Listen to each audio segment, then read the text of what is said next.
Ladies and gentlemen, welcome back to a new video. So today is the day 6th of my continuation, and today it will be a bit different. I'm planning to read a Hindi book today. I have got this recommendation from one very sweet lady. She is from Jharkhand and she has given this recommendation, and I quite she has given me an overview and I like the book. I like the story. So I'm going to read it. It's a quick read of 132 pages. So I'll be trying to complete it today because in the last few days I was not able to continue and complete my challenge. So this is a quick read book. So I will be reading starting from it's Amrita Preetham, written by Amrita Preetham. It's a two rupees 50 paise book, and this is it was launched. I am not able to read this number, but still.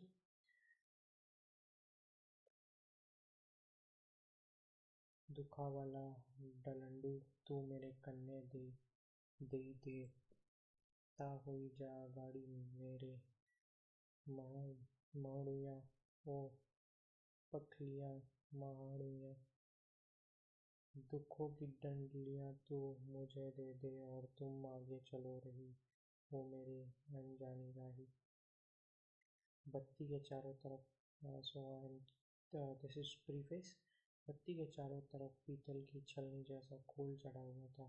Kumar जब भी इस बत्ती को जलाता, बत्ती की रोशनी पीतल के सुखारों में से दूध की धाराओं की तरह बहने लगती, जिससे कमरे की दीवारें और कमरे का फर्श रोशनी से छिटका हुआ दिखता। या बत्ती कमरे की छत में लगी हुई थी, दूसरी बत्ती कुमार के मेज पर लगी हुई थी। बत्ती के माथे पर पीतल का एक ढक्कन लगा हुआ था, जिससे छिप राकर इस बत्ती की रोशनी मेज पर रखे हुए शीशे के प्याले में उड़ती थी और प्याला हर समय छलकता हुआ दिखाई देता। कुमार जब कुछ सोच रहा होता तो उसकी मेज की बत्ती बुझी हुई थी और छत की बत्ती जल रही होती थी। पीतल के सैकड़ों सुराखों में से छतराती हुई बत्ती की रोशनी जिस तरह सैकड़ों अलग अलग धाराओं में बटी हुई होती थी, कुमार के ख्याल भी सैकड़ों अलग अलग लकीरों में चलते थे। पर जब कभी उसके मन में ये लकीर जुड़ जाती थी तो वह छत की बत्ती बुझाकर मेज की बत्ती जला लेता था। रोशनी एक ही जगह जमा होकर शीशे के प्याले को भरने लगती और कुमार के मन में जुड़ी हुई तस्वीर उसके सामने पड़े हुए कागजों पर उतरने लगती। आज कुमार पिछले 3 घंटों से अपना मेज पर सिर झुकाए काम में जुटा था। अलका ने मेज के पास रखे हुए स्टूल पर कॉफी का प्याला रखते हुए धीरे से चम्मच को खनकाया, ताकि कुमार को मालूम हो जाए कि उसने कॉफी का प्याला रख दिया था। पर कुछ मिनट बाद अलका ने देखा कि कॉफी का प्याला उसी तरह रखा हुआ था और कुमार उसी तरह मेज पर सिर झुकाकर काम में जुटा हुआ था। अलका ने मुंह से कुछ कहे बगैर प्याले को थोड़ा सा सरका दिया। कुमार ने प्याले की ओर इस तरह देखा जैसे कि खिड़की में आती हुई हवा खिड़की की संखाल हिलाने की आवाज आई है। संखाल फिर जैसे स्थिर हो गई और कुमार का ध्यान जैसे अपनी मेज पर केंद्रित हो गया। अलका को कुमार के स्टूडियो में आकर काम खींचते हुए 6 महीने होने को आए थे, और अलका को 6 महीने में नहीं, पहले महीने में ही मालूम हो गया था कि जिस समय कुमार काम करता हो, अलका की कही हुई किसी बात में या प्याले के चम्मच अथवा खिड़की के संकाल में कोई अंतर नहीं आता। इसलिए अलका मुंह से कुछ न बोली। करीब आधे घंटे के बाद कुमार ने मेज से सिर उठाया। जब वह बहुत थक जाता तो उसके माथे पर एक नाड़ी उभर आती। इस नाड़ी के कसाव से उसकी आंखें भी महसूस करती। उसने 1 मिनट आंखें बंद की और फिर माथे की नाड़ी को अपने पैरों से सहलाते हुए उसने अलका की ओर देखा। कॉफ़ी का एक प्याला मिलेगा? अलका ने स्टूल पर रखे हुए प्याले को उठाया और कमरे में सेट हुए छोटे बरामदे में चली गई। रसोई कुछ दूर पड़ती थी, इसलिए कुमार ने चाय बनाने का सामान बरामदे में रख छोड़ा था। चूल्हे पर पानी रखकर अलका ने प्याले की ठंडी कॉफ़ी को गिरा दिया और प्याला धोने लगी। गर्म कॉफ़ी का प्याला लेकर अलका जब लौटकर कमरे में आई तो कुमार मेज पर के कागज को ध्यान से देख रहा था। आज इतनी खुशबू कहाँ से आ रही है? कुमार ने इस तरह पूछा जैसे वह खुशबू को नजर गड़ाकर ढूंढ रहा हो। अलका ने भी तस्वीर की ओर गर्दन घुमाई और फिर तस्वीर की लड़की के बालों में टंगे हुए फूलों और की ओर देखती हुई कहने लगी, इन फूलों से आ रही होगी। अलका ने हाथ से कॉफ़ी का प्याला पकड़ते हुए कुछ कुमार खिलखिलाकर हंस पड़ा। अभी मैंने अपना होश इतना नहीं खोया कि कागज पर बनाए हुए फूलों से भी खुशबू आने लगे। अलका चुप साध गई। उसने दीवान के पाइप के पास पड़ी हुई चौकी की ओर देखा, जैसे कह रही हो कि इतनी होश जरूर जीती रही है। कमरे में पड़े हुए ताजे फूल अब तक दिखाई नहीं दिए थे। यह फूल अलका ने सुबह आते ही कमरे में लगा दिए थे। ओह! कुमार ने होश में होने का दावा वापस ले लिया और कॉफ़ी के गर्म घूंट भरते हुए कहा, पर आदत नहीं डालनी चाहिए। कैसी आदत?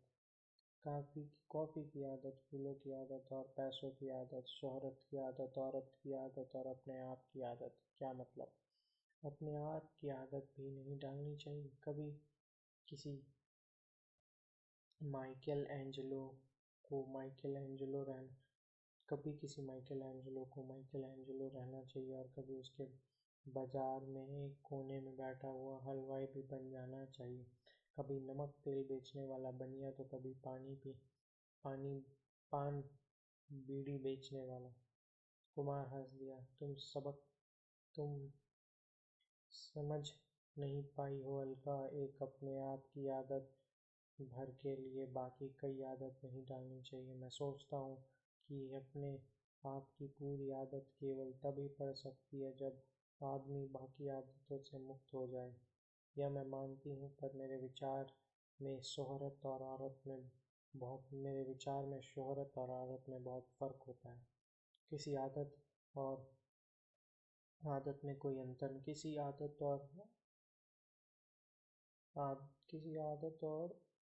में कोई अंतर नहीं होता। मैं एक बार चुप क्यों हो रहे हो? तुम्हारी जगह अगर कोई दूसरी लड़की होती तो शायद चुप रहता। किसी को भी कुछ बताने की मुझे कभी ज़रूरत नहीं पड़ी। ज़रूरत अब भी कोई नहीं, पर शायद बताने में कुछ हर्ज नहीं। तुम मुझे गलत नहीं समझोगी, मुझे भी खुद पर भरोसा है।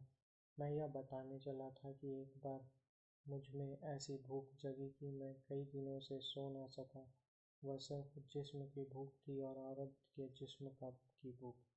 पर मैं किसी भी औरत के साथ अपनी जिंदगी के, के साल बांधने के लिए तैयार न था, कभी भी तैयार नहीं हो सकता। इसलिए कुछ दिन मैं ऐसी औरत के पास जाता रहा जो रोज के 20 रुपए लेती थी और मेरी स्वतंत्रता को कभी नहीं मांगती थी। अलका ने कुछ नहीं कहा, सिर्फ नजर गड़ाकर उसने कुमार के चेहरे की ओर देखा। तुम मेरे मन की बात समझ समझी हो क्या? हाँ। या तुम सोचती हो कि मैं एक अच्छा आदमी नहीं हूँ? नहीं, मैं यह नहीं सोचती, पर तुम कुछ सोच रही हो। हाँ, क्या? कि मैं वह औरत होती जिसके पास आप रोज 20 रुपए देकर जाया करते थे। अलका, कुमार के हाथों में पकड़ा हुआ कॉफी का प्याला कांप गया, पर अलका उसी तरह निकम्प खड़ी रही जिस तरह वह पहले खड़ी थी। कुमार घबरा कर दीवान पर बैठ गया। मैं कह रही थी कि शोहरत और औरत में बड़ा फर्क होता है, मैं समझा नहीं। तो शोहरत किसी को अपने आप को संभालने में मदद नहीं करती और न ही पैसा करता है। और औरत किसी को अपने सर बन किसी को अपने सर बनने में उसी तरह मदद करती है जिस तरह किसी को अफसर बनने में उसको मदद करती है। करना व्यक्ति का ही I'm thinking this handwriting is quite bad, so I'll read some other PDF. I'll try to find some other PDF and then we'll continue. Just be here. किसी को अपने आप संभलने में मदद नहीं करते और ना ही पैसा करता है। और औरत किसी को अपने आप से में उसकी तरह मदद करती है जिस तरह किसी को उसको मदद करती है। वरना व्यक्ति का ही एक अंग होती है, जैसे बाजू, हाथ, पाँव। मोहब्बत ही अपने ही एक अंग होती है, अपनी आँखों की तरह या अपनी ज़बान की तरह, शायद इनसे भी अधिक। या आँखें नहीं, आँखें की नज़र होती है। नज़र भी नहीं, एक दुस्ता नज़र हो, दूसरे एक नुक्ता नज़र होती है। मेरी नुक्ता नज़र बिल्कुल अलग ही है आजकल, वह मैं जानती हूँ। यह तुम्हारे नुक्ता नज़र से कभी मेल नहीं खा सकता। शायद नहीं, यह सच है। मैंने यह नहीं कहा कि यह कभी मेल नहीं आ जाए। फिर मैंने कुछ नहीं कहा, पर तुमने यह क्यों कहा कि मैं वह औरत होती जिसके पास आप 20 रुपए देकर रोज जाया करते थे। तुमने यह क्यों कहा? रुपए कमाने के लिए। इस बार अकला हंस पड़ी, पर कुमार की हंसी उसके गले में सकपका गई। क्यों, यह ठीक नहीं? 20 रुपए रोज कमाना है। तुम 100 गंभीर लड़की, मैं सचमुच हूँ, बड़ी गंभीर हूँ। हाँ, अपने काम में तो सच हो, मैं जिंदगी में भी वैसे ही हूँ। फिर तुमने यह बात कैसे कही? इसलिए कि मैं बहुत गंभीर हूँ। वह बहुत गंभीर बात है, इतनी कि इससे अधिक गंभीर बात कोई और नहीं हो सकती। मैं इसे यूं नहीं समझ पाऊंगा अलका, नहीं तो मैं दिल से सहलाता रहूंगा। फिर भूल जाइए कि मैंने यह बात कही थी।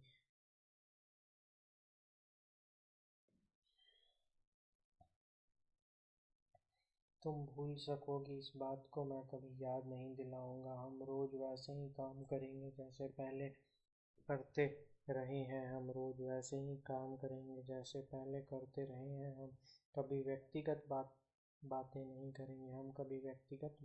करेंगे। हम सिर्फ अपने काम से वास्ता रखेंगे। तुम मेरी जिंदगी में कोई दखल न दोगी और मैं आपकी जिंदगी में दखल नहीं दूंगा। विशेषकर मोहब्बत की बातें नहीं करूंगी। अलका जी, तुम यूं बोलती जा रही हो जैसे कि बच्ची मास्टर के सामने दो दूनी चार का पहाड़ा पढ़ रही हो। तुम सीरियस क्यों नहीं हो? मैं बिल्कुल सीरियस हूँ। मैं सारे वचनों को इस तरह दोहरा रही हूँ जैसे गुरु से मंत्र लेते समय कोई गुरु के शब्दों को दोहराता है।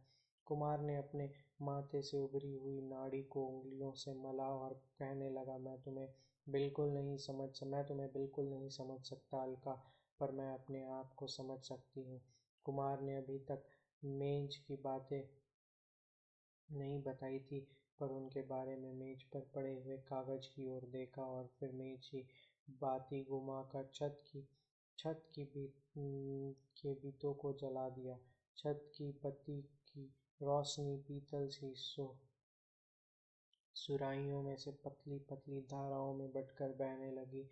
कमरे के दीवार और फर्श पर रोशनी छितराने लगी, पर कुमार को रोशनी से भीगे हुए फर्श पर पाँव रखते हुए लगा जैसे इस गीले फर्श से उसका पाँव फिसल जाएगा। आज से पहले कुमार को जब किसी औरत का सपना आया था, वह औरत हमेशा ऐसी होती थी जिसका याद रहने योग्य चेहरा नहीं होता था। जिस औरत का कोई चेहरा ना हो वह औरत की कोई पहचान नहीं होती। जिस औरत का कोई पहचान ना हो उस औरत की कोई तलाश नहीं होती, और जिस औरत की कोई तलाश ना हो उसके लिए दिल में कोई दर्द नहीं होता। कुमार को इस तरह का कोई बे वैसे पैर का सपना हमेशा तभी आता था जब उसके जिस्म में औरत के जिस्म के लिए भूख जगती थी, और यह भूख कुमार के जिस्म में कभी कभार ही जगती थी। इसलिए जब भी कुमार को यह सपना आता, बाद में इसकी याद कुमार को भूल जाती थी। पर आज रात में कुमार को जो सपना आया उसकी याद कुमार को साल रही थी। इस सपने में उसने औरत का चेहरा देखा था, चेहरे को पहचाना था, और उसका डर और उसे डर था कि कहीं यह पहचानी उसकी तलाश न बन जाए। तलाश हमेशा रिश्ते बांधती है, और यह अपनी कला शिवा किसी चीज को कई रिश्ता का नहीं बनाना चाहता था। रात अपने आखिरी पहर पहर का कहर का कज रही थी। कुमार ने पहले ही छत की बत्ती जलाई, फिर रोशनी की सैकड़ों धाराओं से उसने बत्ती बुझा दी। वह एकाग्र होना चाहता था, एक मन होना चाहता था। उसने अपने मेज की बत्ती जलाई। उसने मेज पर चाहे उसने मेज पर अभी कोई काम नहीं करना था, पर मेज की बत्ती को रोशनी उसे अच्छी लगी। पीतल के एक छोटे से ढक्कन की आड़ रोशनी को बिखरने से बचाकर एक स्थान पर केंद्रित कर रही थी। कितनी साधारण सी बात है, मैं यूं घबरा रहा था। मन के विचारों को भी एक जगह केंद्रित करने के लिए छोटे से ढक्कन की जरूरत होती है, छोटी सी आड़ की जरूरत होती है। और कुमार के मन में एकदम सा ख्याल आया कि कहीं रोशनी होती है और कला ही उसकी आड़। कुमार ने अपने लिए चाय का एक प्याला बनाया और अपनी कुर्सी पर बैठकर वक्त से पहले ही काम करना शुरू कर दिया। सूरज की पहली किरण निकलते हुए कुमार को अलका का ख्याल आया, शायद इसलिए कि ज्यों ज्यों दिन चढ़ रहा था अलका के आने का समय हो रहा था। मेरा ख्याल है कि मेरे जिस्म में फिर से कोई भूख जग रही है। मुझे औरत का सपना इस भूख के बिना नहीं आ सकता। और कुमार ने सोचा कि वह कुछ दिनों के लिए अपना स्टूडियो बंद करके किसी शहर में चला जाएगा। एक दिन शहर में रहकर वह अपनी इस भूख को मिटाए और लौटकर अपने काम में उसी तरह डूब सकेगा जिस तरह वह पिछले कई महीनों से डूबा हुआ था। कुमार की यह जमीन और उसकी स्टूडियो कंगड़ा वादी में पपरौल स्टेशन के करीब 150 मील के फासले पर था। कुमार अपने कागज और कपड़े लत्ते संभाल रहा था और अलका ने दरवाजा खटखटाया। मैं कुछ दिनों के लिए शहर जा रहा हूँ, पठानकोट या अमृतसर। शायद पठानकोट तक। तुम इतने दिन यहीं अकेली रहना चाहोगी या अमृतसर जाना चाहोगी? मैं अपने पिताजी के पास मैं यहीं रहूंगी। मुझे शायद ज़्यादा दिन लग जाए सो ठीक है। शहर से कुछ लाना हो तो मुझे बता दो। अपने रंग और कागज देख लीजिए, कम कम हो तो लेते आइएगा। अभी पीछे मंगवाए थे, कम से कम 6 महीने की ज़रूरत नहीं पड़ेगी। मुझे काफ़ी कम समझा जाइए, पीछे करती रहूंगी। जितना भी मेहनत करेगी कम है। कुमार अलका से बातें भी कर रहा था और सूटकेस में कपड़े भी संभाल रहा था। मैं तहा दूँ कपड़े ठीक से, नहीं तो सारे सूटकेस में नहीं आएंगे। अच्छा तुम ये कपड़े तहाओ, तब तक मैं अपनी पैंट ले आऊँ, कल प्रेस के लिए दी थी। इसमें कुछ मैले कपड़े भी पड़े हुए हैं, इन्हें धो डालूं? 2 घंटे में सूख जाएंगे। रहने दो, मैं शहर में धुलवा लूँगा। पर गाड़ी तो दोपहर में छूटेगी ना, अभी काफ़ी देर है। अच्छा धो डालो, पर तुम खुद क्यों धो रही हो? अभी हरिया आएगा, उससे धुलवा लेना। अलका ने कोई जवाब न दिया। कुमार पैंट लेने के लिए चल दिया। धोबी पेशों के आसपास कोई आदमी नहीं था। कुमार ने बैद्यनाथ को जाती सड़क पर चाय दुकान वाले पहाड़ियों के शहर से लोहे का प्रेस ला दी। वह समय समय असमय कुमार के कपड़े धोकर उन पर प्रेस कर दिया करता था। कल जब कुमार ने वहाँ अपनी पैंट दी थी तो उसे शहर जाने का ख्याल तक न था। जब वह पैंट लेने के लिए गया तो पैंट धुल चुकी थी, पर उस तरह से लावटें सहित पड़ी हुई थी। कोयले हवाते और प्रेस गर्म करते हुए कुछ देर हो गई, इसलिए कुमार जब पैंट लेकर वापिस आया तो अलका ने उसके मैले कपड़े धोकर सूखने को फैला दिए थे। हरिया नहीं आया था, घड़ा ले गया भरने को। कुमार को रात के अंधेरे में शहर की आकस्मिक तैयारी जितनी स्वाभाविक लगी थी, दिन के उजाले में वह स्वाभाविक नहीं लग रही थी। हाथ के पैंट अलका को देते हुए उसकी ख्याल आया कि वह अलका उसकी इस तैयारी के बारे में कोई सवाल क्यों नहीं पूछ रही है, और न उसने चाहा कि अलका कुछ पूछे, चाहे कुछ ही पूछे, सिर्फ इतना कह दे कि पीछे गांव में इतने दिन अकेले रहते उसे डर लगता है। चाहे वह कुमार के स्टूडियो से पहले नहीं रहती थी, उसने आध मील के फासले पर एक घर में ऊपर के चौबारे किराए पर ले रखा था। फिर उसने कुमार की उपस्थिति का सहारा था, और कुमार के मन में आया कि अगर अलका अकेली रहने की बात चला दे तो वह एक दो बार उसे संभाकर अपने शहर जाना स्थगित कर देगा। शहर जाने के लिए उसके दिल में कोई उमंग नहीं था, किसी तरह की भी जिस्मानी भूख उसमें नहीं जगी हुई थी। और अलका जैसे जैसे सूटकेस तैयार करती जा रही थी, उसे लग रहा था कि जैसे जबरदस्ती शहर भेजा जा रहा हो। तुम पीछे डरोगी नहीं? कुमार ने खुद ही कुछ देर बाद पूछा। डर? मुझे काहे का डर है? अलका ने जवाब दिया और सूटकेस के बंद करके चाबी कुमार को दे दी। चाबी पकड़ते हुए अलका ने 100 रुपए के 2 नोट भी कुमार को दिए। यह कहा, 2 महीने के रुपए आप एक साथ ले जाइए, शहर में जरूरत होगी। मुझे क्या जरूरत पड़ेगी? खर्च भर के लिए मेरे पास होंगे। सूटकेस में बैंक का पासबुक रखते हुए मैंने पासबुक देखी थी, सिर्फ 100 रुपए हैं बैंक में। इतने ही काफ़ी है।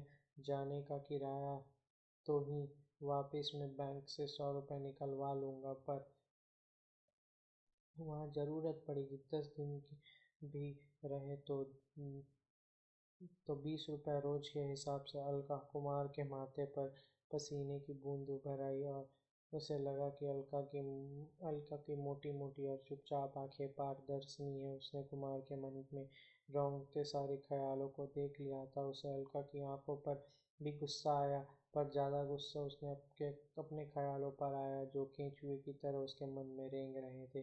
केंचुए की तरह किसी का कुछ नहीं बिगड़ता, पर उसकी सुस्तई की चाल से चिढ़ आ जाती है। कुमार ने खुद ही अपने ख्यालों में चिढ़ आने लगी। किसी भी केंचुए को अगर तिनका छुआ दो तो वह कुछ देर के लिए एक जगह निर्जीव हो जाता है, जैसे उसमें कभी कंपन न आया हो और वह शुरू से ही एक रस्सी का टुकड़ा हो। कुमार को भी लगा कि उसके मन में डर का जो केंचुआ रेंग रहा था, अलका के छूने से रस्सी का एक टुकड़ा बन गया।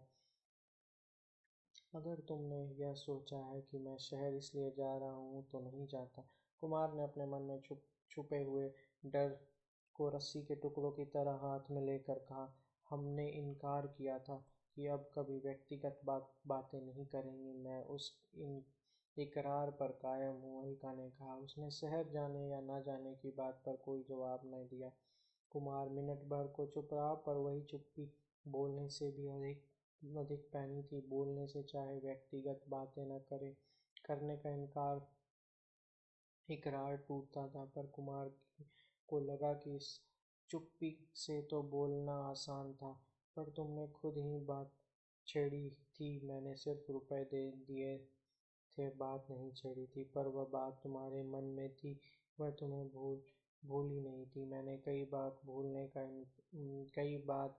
का इकरार नहीं किया था, सिर्फ चुप रहने का इकरार किया था।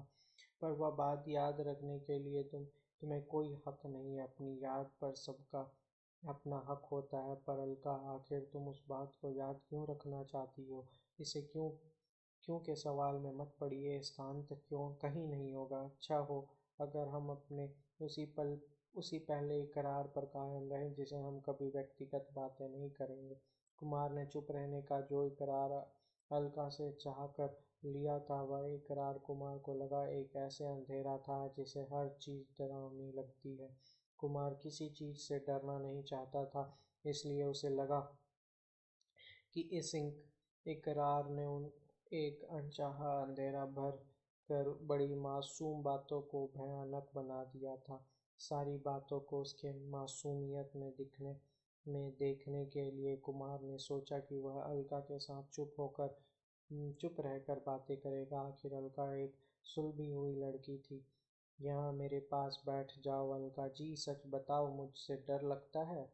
बात उल उलझाकर मत पूछिए। उलझाकर आप जानते हैं कि मुझे आपसे डर नहीं लगता। डर वास्तव में किसी को भी किसी से नहीं लगता। डर हमेशा इंसान को अपने से लगता है। तुम्हारा मतलब है कि मुझे दुख खुद से डर लगता है? जी अलका जी, तुम मुझ पर ऐसी इल्जाम कैसे किस तरह लगा सकती हो? मैंने इल्जाम नहीं लगाया, सिर्फ एक बात कही है। पर यह गलत है। अगर गलत है तो आप अचानक शहर किस लिए जा रहे हैं? शहर जाने के लिए मुझे कोई काम हो सकती है। आप जानते हैं कि आपको कोई काम नहीं। चलो मान लिया कोई काम नहीं, शायद यही काम हो कि मैं अपनी जिस्मानी भूख बुझाने के लिए शहर जा रहा हूँ, पर यह भी तो काम है। इस काम के लिए शहर जाने की क्या जरूरत? पर यहाँ कुमार के गले में उसकी सांस अटक गई। पर अपने अटके हुए सांस को खींचकर उसने कहा, यहाँ शहरों सा कोई इंतजाम नहीं। मैं हर तरह से उस लड़की से अच्छी हूँ जिसे 20 रुपए रोज लेकर। अलका जी, तुम्हें क्या हो गया है अलका? तुम एक शरीफ लड़की हो, शरीफ माँ बाप की बेटी। इसमें शराफत का ख्याल कहाँ से आ गया? रुपया लेकर जिस्म देना शराफत नहीं है। क्यों? क्योंकि यह शराफत नहीं है, फिर इस हिसाब से रुपए देकर जिस्म को लेना भी शराफत नहीं है। कुमार चुप हो गया। अलका फिर बोली, अगर आप अपने लिए शराफत को जरूरी चीज नहीं समझते तो मेरे लिए क्यों जरूरी जब अगर आप अपने लिए शराफत को ज़रूरी चीज़ नहीं समझते तो मेरे लिए क्यों ज़रूरी समझते हैं? मेरी बात और है अलका, सिर्फ यही कि मर्दों के लिए एक वह चार्ज भी शराफत होती है, औरत के लिए नहीं होती है।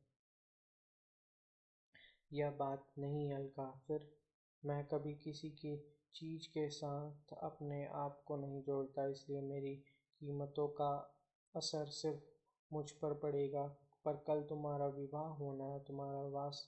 तुम्हारा वास्ता सिर्फ तुमसे नहीं होगा, किसी दूसरे से भी होगा। में उसमें उसकी कीमतों में वह नहीं होगी जो मेरी और तुम्हारी कीमतें हो सकती हैं। इसका जवाब मैं समय सिर्फ इतना ही दूंगी कि मेरी जैसी लड़की सिर्फ अपनी कीमतों की ही स्वीकार कर सकती है, किसी और की कीमतों को नहीं। मैं यह मान लेता हूँ, चाहे मैं जानता हूँ कि यह बात तुम्हारे बस की नहीं, तुम क्या किसी के बस की भी नहीं। मेरी मुश्किलें दूसरी हैं। मैं अपनी मुश्किलों को जानता हूँ। नहीं, तुम नहीं जानती। ज़रूरत पड़ने पर आप सिर्फ उस औरत के पास जाना चाहते हैं जिस औरत का कोई चेहरा ना हो और जिस औरत का कोई नाम ना हो, क्योंकि चेहरे और नाम से पहचान तक बात आ जाती है और यह पहचान कभी मन में कोई संबंध जोड़ जाती है। हाँ अलका, ए a faceless woman, a faceless woman। हाँ अलका, मैं अपने आप को फेसलेस भी बना सकती हूँ और नेमलेस भी। पर अलका क्यों? इस क्यों का जवाब मैं नहीं दूंगी, क्योंकि इसका कोई जवाब नहीं। इसका कोई जवाब हो सकता है, मसलन यह कि शायद मुझे रुपयों की ज़रूरत हो। यह जवाब गलत है तो मुझे काम सिखाने की 100 रुपए देती हो। सी, सी 100 रुपए महीना कम नहीं। फिर तुम मुझे अपने रहने का, पहनने का, खाने का खर्च भी मुझे खुले हाथों करती हो। तुम्हारे पिता अमीर हैं, फिर हो सकता है कि यह मेरी जिस्मानी ज़रूरत हो। यह जवाब भी गलत है। क्यों? मेरे पास इसका कोई सबूत नहीं, पर मेरा दिल कहता है कि यह जवाब गलत है। तुम खुद ही बातों की क्या गलत नहीं, यह जवाब भी गलत है। फिर मैंने कहा था कि मैं इसका जवाब नहीं दूंगी, इसलिए चुप हूँ, पर इसका जवाब जानना चाहता हूँ। आप नहीं समझोगे, मैं बता भी दूँ तो? अगर आप नहीं समझोगे, क्यों? क्योंकि बहुत सी बातों पर हमारा नुक्ता नज़र अलग है। आपने खुद ही कहा था कि हमारे नुक्ता नज़र आपस में कभी नहीं मिल सकते। मैंने कहा था, पर मैं कोशिश करूँगा कि तुम्हारा नुक्ता नज़र समझ सकूँ। समझ कर भी शायद मान न सकूँ, पर समझने की कोशिश ज़रूर करूँगा। समझने और मानने में मेरा कोई विश्वास नहीं। फिर समय खुद समझा लेगा, मान भी लेगा। किसे? मुझे या तुम्हें? इसे भी समझ इसे भी समय के फैसले पर रहने दीजिए। अलका के कहने पर जब कुमार ने सब कुछ समय के फैसले पर छोड़ दिया तो अलका को 200 रुपये लौटाते हुए कुमार बोला, यह रुपए ले लो, अभी मुझे नहीं चाहिए। और चाबी? कुमार हंस पड़ा, चाबी भी ले लो, सूटकेस खोल दो, मैं शहर नहीं जाऊंगा। और शहर जाकर जो काम करने थे, मुझे कोई काम नहीं। वह 20 रुपये रोज का काम कोई ज़रूरी नहीं। डर की बात को बोलकर निडर होने का जो तजुर्बा कुमार ने किया, उसी तजुर्बे के जोर को आजमाने के लिए कुमार ने कुछ देर बाद अलका को कहा, अगर कभी मुझे ज़रूरत पड़ी तो तुमसे कह दूंगा। अच्छा, तुम मेरे लिए उस औरत की तरह होगी जिसका नाम नहीं होगा, या उसका कोई नाम नहीं हो सकता? यह तो बहुत बड़ा दर्जा है। क्या मतलब? खुदा का भी कोई नाम नहीं होता, और उसका कोई भी नाम हो सकता है। छोटी बात को खुदा से मिला दे तो वह बड़ी नहीं हो जाती। कोई बात ऐसी भी होती है जो छोटी होने या बड़ी होने से वनियाइज होती है। जिस चीज़ की कीमत 20 रुपये से चुकाई जा सकती है, वह बात हमेशा छोटी ही रहेगी, बड़ी नहीं हो सकती। कुमार की पसलियों में आग की एक लपट दौड़ गई। उसने अलका को अपनी दोनों बाहों में कसकर उसके होठों को लंबा घूंट की तरह भरा, और जैसे वह होंठ दो होठों से उसकी सारी जान पी जाना चाहता था। आग की लपट की तरह कुमार के जिस्म में कुछ सुलगा, और जिस समय कुमार ने अलका के अंग प्रत्यंग को अपने से लगा लिया, तो उसे लगा कि उसने अलका को अपनी जिस्म से नहीं, आग की लपट में लपेट लिया। या अलका तो तोड़ देने की जिद थी। कुमार जब अलका से अलग होकर एक तरफ खड़ा हो गया, तो अलका ने अपने जिस्म को ढलके हुए कपड़ों से खींचकर सलवटी चादरों में की तरह अपने ऊपर ओढ़ लिया, और कुमार से कहा, मेरे रुपए? कुमार ने पैंट में की जेब में 20 रुपये निकाले और अलका के हाथ बढ़ाकर रुपए ले लिए। सिर्फ 20 रुपये? कुमार हंस पड़ा, पर उसकी हंसी जाने कैसी थी। वह खुद से ही अपनी हंसी को डर कर दीवार की ओर देखने लगा। सोने का कलश चढ़ाकर भी कोई ईश्वर को नहीं खरीद सकता, पर क्यों पूजा का एक फूल चढ़ाकर भी ईश्वर को खरीद लेता है? अलका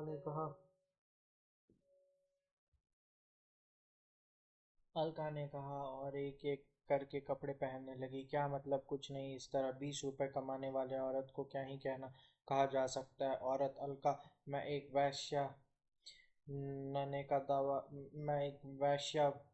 मने का दावा भी उसी आसानी से कर सकती हूँ जिस आसानी से बीवी बनने का। मैं तुम्हें बिल्कुल नहीं समझ सकता अलका, पर मैं अपने आप को समझ सकती हूँ। कमरे की दोनों बत्तियां बुझी हुई थी। खिड़की पर नीली और काली धारियों वाले मोटे पर्दे लटक रहे थे, पर बाहर से सूरज की रोशनी पर्दों को भी झिलमिली से छनकर कमरे की दीवारों पर, फर्श पर बिखर रही थी, और रोशनी से भीगे हुए फर्श पर रखे हुए कुमार को लगा कि जैसे गीले फर्श पर उसका पाँव फिसल जाएगा।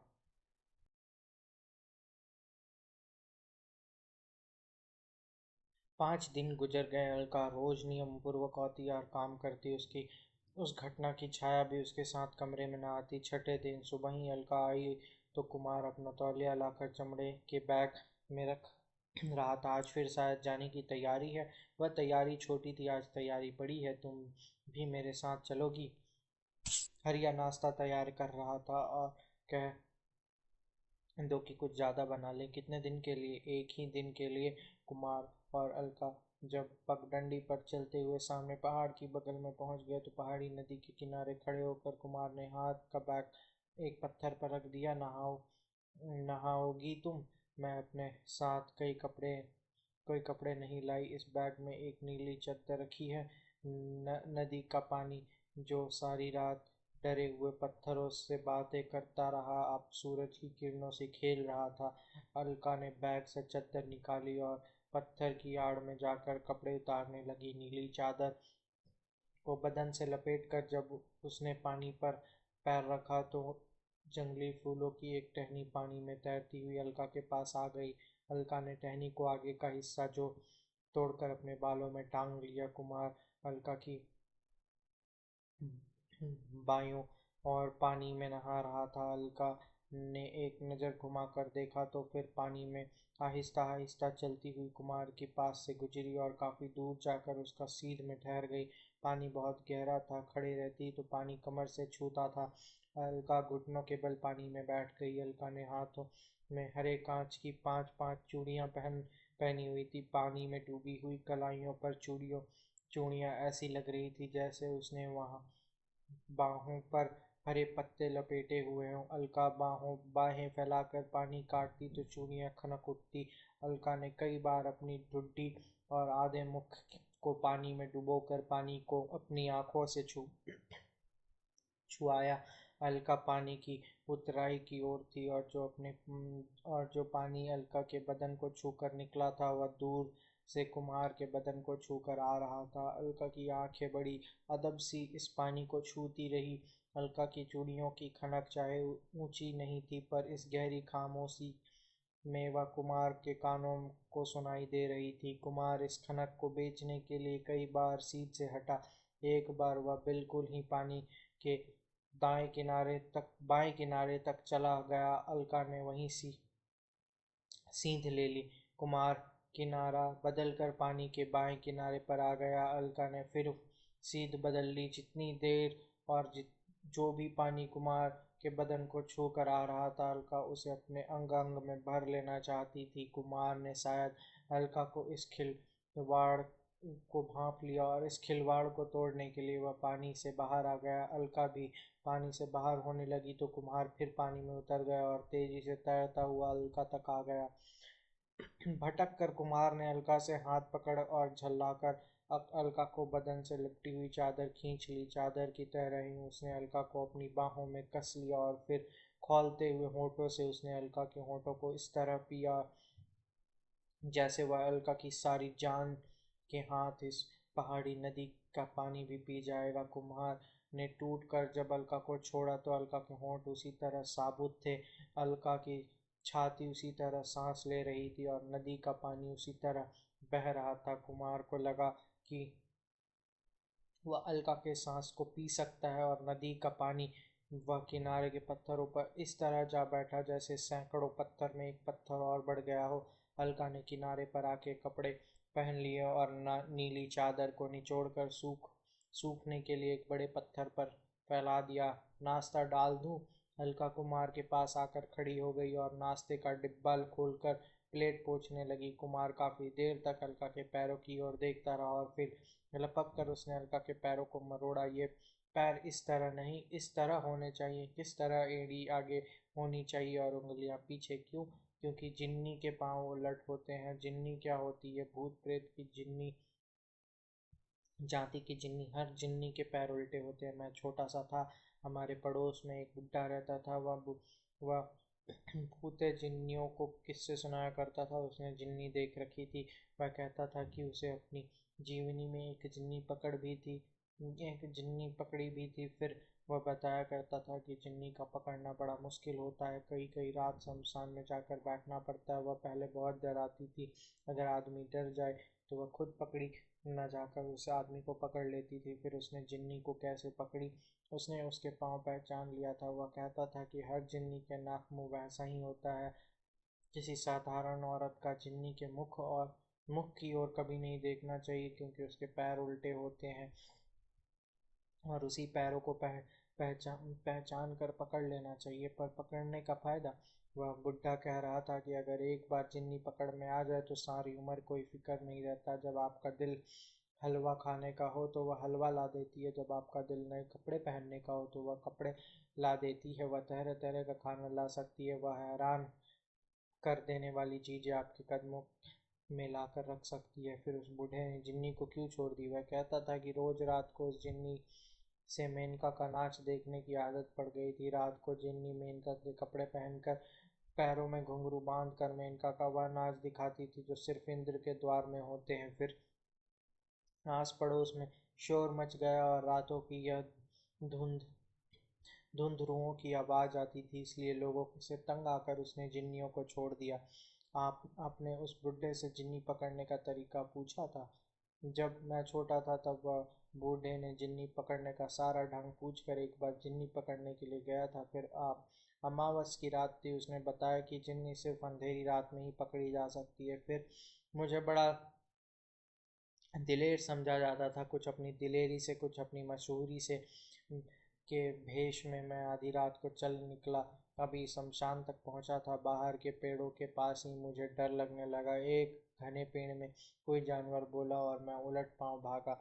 शायद वह जिन्नी हो जो पेड़ पर चढ़कर बोली हो। उस बूढ़े ने मुझे बताया था कि सबसे पहले जिन्नों के पैरों में बंधे हुए घुंघरूओं की आवाज़ सुनाई देती है। इसका मतलब है कि हर जिन्नी को नाचने की कला आती है शायद। पर मुझे तो यह कला नहीं आती। तो तुमने यह मान लिया कि तुम जिन्नी हो, पर सीधे पैरों वाले जिन्नी और भी सीधे रास्तों वाली। यह सीधा रास्ता है। आप इसे उल्टा भी कह सकते हैं, क्योंकि अगर कोई तस्वीर को उल्टी ओर से देखे तो वह उल्टी ही दिखाई देती है। मैं उल्टी खड़ी हूँ। हम हमने कल सोचा था कि किसी किसी बात का फैसला नहीं करेंगे, पर हमारी हर बात का फैसला समय करेगा। कल की तरह आज भी कुमार ने अलका की बात मान ली और सारी बात समय के फैसले पर छोड़ दी। उसने चुपचाप अलका के हाथों से प्लेट पकड़ ली और नमकीन पराठों का एक कोर तोड़कर शहद के कटोरे में डुबाया और दाएं पैर के अंगूठे से जमीन को खरोंचने लगा। अलका ने थर्मस की काफ़ी प्याले में डाली और प्याला कुमार की तरफ बढ़ा दिया। मैं सोच रहा था कि अगर हम चाय या कॉफ़ी भी ले आते। एक बात उसे बूढ़े ने ठीक कही थी क्या, कि चिन्नियाँ कई तरह के खाने सजाकर जब भी चाहे आपके लिए परस सकती हैं। पर आप उसे बूढ़े से एक बात पूछनी भूल गए क्या? आपने जिन्नी पकड़ने का तरीका पूछ लिया, पर जिन्नी से अपने आप को छुड़ाने का तरीका नहीं पूछा। वह तरीका मैं खोज रहा हूँ, खोज लूँगा। आज इस नदी पर यही तरीका ढूंढने आए थे। अगर सच पूछूं तो यह तरीका ढूंढने आया था। कल रात कोई तरीका सूझा था। कल रात सपने में मैंने यह नदी देखी थी। मैं भी नदी के किनारे बैठी हुई थी, या नहीं इस तरह नीली चादर लपेट कर तू इस नदी में नहा रही थी और मेरे बालों में फूल भी टंगे हुए थे। मैंने फूल की तरह यह टहनी तोड़कर पानी में यूं ही नहीं फेंकी थी, तुम्हारे बालों में लगाने के लिए ही मैंने पानी में रखी थी। फिर सपने जब तक सच नहीं बनते, ये इंसान के पीछे ही पड़े रहते हैं, और अपना पीछा छुड़ाने के लिए सपने को सच करके देख लिया। हाँ, रात में मुझे भी एक सपना आया था, इस नदी का नहीं। फिर मैंने देखा कि आप के काम करने में के मेज पर एक कागज़ रखकर उस पे इंचों का निशान लगा रही हूँ। फिर निशान लगा लगा कर मैं थक रही, पर वह कागज़ जादू की जोर से बढ़ा जा रहा। फिर मैंने उस कागज़ से पूछा कि वह मेरे साथ इस तरह क्यों कर रहा है। फिर अजीब बात है, वह जब कागज़ से बातें करने लगी तो वह कागज़ भी मेरे साथ बातें करने लगा। क्यों? मैं यू डैम उस कागज़ ने मुझे बताया कि मेरे सपनों का कागज़ था, और वो चाहे सारी उम्र उस पर इंचों की निशान लगाती रहूं, वो कभी ख़त्म नहीं हो सकता। यू डैम जिन्नी उर्फ डेविल। चल अब नाश्ता करके लौट चले। आज सवेरे से कोई काम नहीं किया। चलो कुछ घंटे काम कर लो। क्या पता कल सवेरे फिर आना पड़े। यहाँ यहाँ नहीं, शायद उस पहाड़ की चोटी पर जाना पड़ेगा। क्यों? क्योंकि सपने हमेशा बढ़ते रहते हैं। चेतन प्रयास के पैरों चाहे उल्टे हो, पर सपनों के पैर सीधे होते हैं। आज वे इस नदी तक आए, कल पहाड़ी की चोटी पर चढ़ेंगे। कुमार भौचक्का होकर अलका की ओर देखने लगा। उसे लगा कि वह स्वतंत्रता के जिस शिखर पर खड़ा है, किसी दिन यह अलका उसे वहां से इस तरह खींचेगी कि वह शिखर से फिसल कर मोहब्बत की गहरी खाई में जा पड़ेगा। प्रयास के पैर चाहे उल्टे हों, पर सपनों के पैर सीधे होते हैं। अलका की यह बात कुमार के कानों में एक कांटों की तरह कई दिन चुभती रही।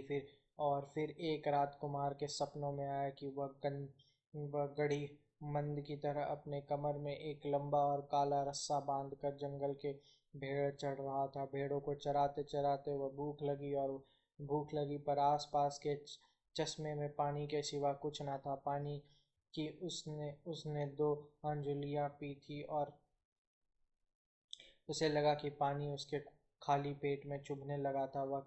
वह कलेजे पर हाथ रख रख कर कटीले भाड़ों के मुंह में मारती हुई भेड़ों की तरफ देखने लगा। फिर उसने आंख मली और देखा कि सुनसान जंगल में एक परी उतर आई। खाल की मोटी जूती उसने पैरों में ही पहनी थी, जिससे वह बिना आहट के ठुमक ठुमक चल रही थी। सिर पर उसने लाल रंग का अंग रखा बांध रखा था और उसकी हीरो हरी कमीज की कमर के काले रेशम की एक रस्सी बंधी हुई थी। दोनों बाहें ऊपर उठाकर उसने सिर पर एक हंडिया उठाई थी, जिससे उसके चेहरे पर काफी हिस्सा उसके बाहों पर छिपा हुआ था। कुमार एक पेड़ की ओट में हो गया ताकि वह पूरी जेब को पूरी की ताकि वह परी जब पेड़ के पास से गुजरे वह उसका तरफ उसका मुख देख सके। जिस पतली सी पगड़ी पर वह परी चल कर आ रही थी, वह पगड़ी इस पेड़ के पास गुजरती थी। यहाँ कुमार पेड़ की एक टहनी पर हाथ रखकर खड़ा था। वह परी जब पेड़ के पास आई तो उसने सिर से हंडिया उतार कर पेड़ के तने से टिका दिया और सिर का लाल अंगारा उतार कर तने के पास बिछा दिया।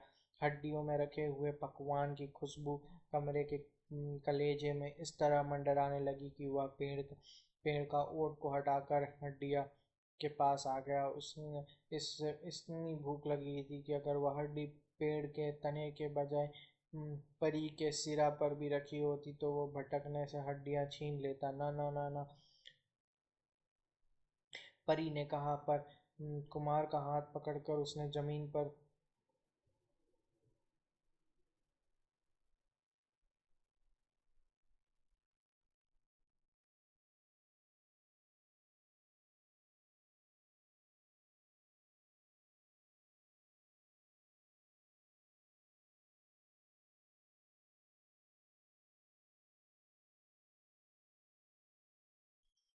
सुनसान जंगल में एक परी उतर आई। खाल की मोटी जूती उसने पैरों में पहनी थी और वह बिना आहट के ठुमक ठुमक चल रही थी।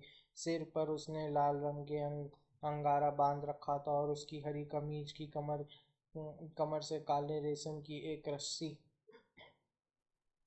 बंधी हुई थी। दोनों बाहें ऊपर उठाकर जिसने सिर पर हड्डियां उठाई हुई थी, जिसने उस चेहरे पर काफी हिस्सा उसकी बाहों में छिपा था। कुमार एक पेड़ की ओट में हो गया ताकि वह परी जब पेड़ के पास से गुजरे तब वह उस तरफ से उसका मुख देख सके। जिस पतली सी पगड़ी पर वह चल कर आ रही थी, वह पगड़ी इस पेड़ के पास से गुजरती थी। यहाँ कुमार पेड़ की एक टहनी पर हाथ रखकर खड़ा था। वह पेड़ जब के पास आती तो उसने सिर से हंडिया उतार कर पेड़ के तने पर टिका दिया और लाल अंगारा उतार कर तने के पास बिछा दिया। हंडिया में रखे हुए पकवान की खुशबू कुमार के कलेजे में इस तरह मंडराने लगी कि वह पेट को ओट कर हट कर हड्डियों के पास आ गया। उसे इतनी भूख लग रही थी, अगर वह हंडी पेड़ के तने के बजाय परी के सिर पे भी हो रखी होती तो वो एक झटके में हंडिया छीन लेता।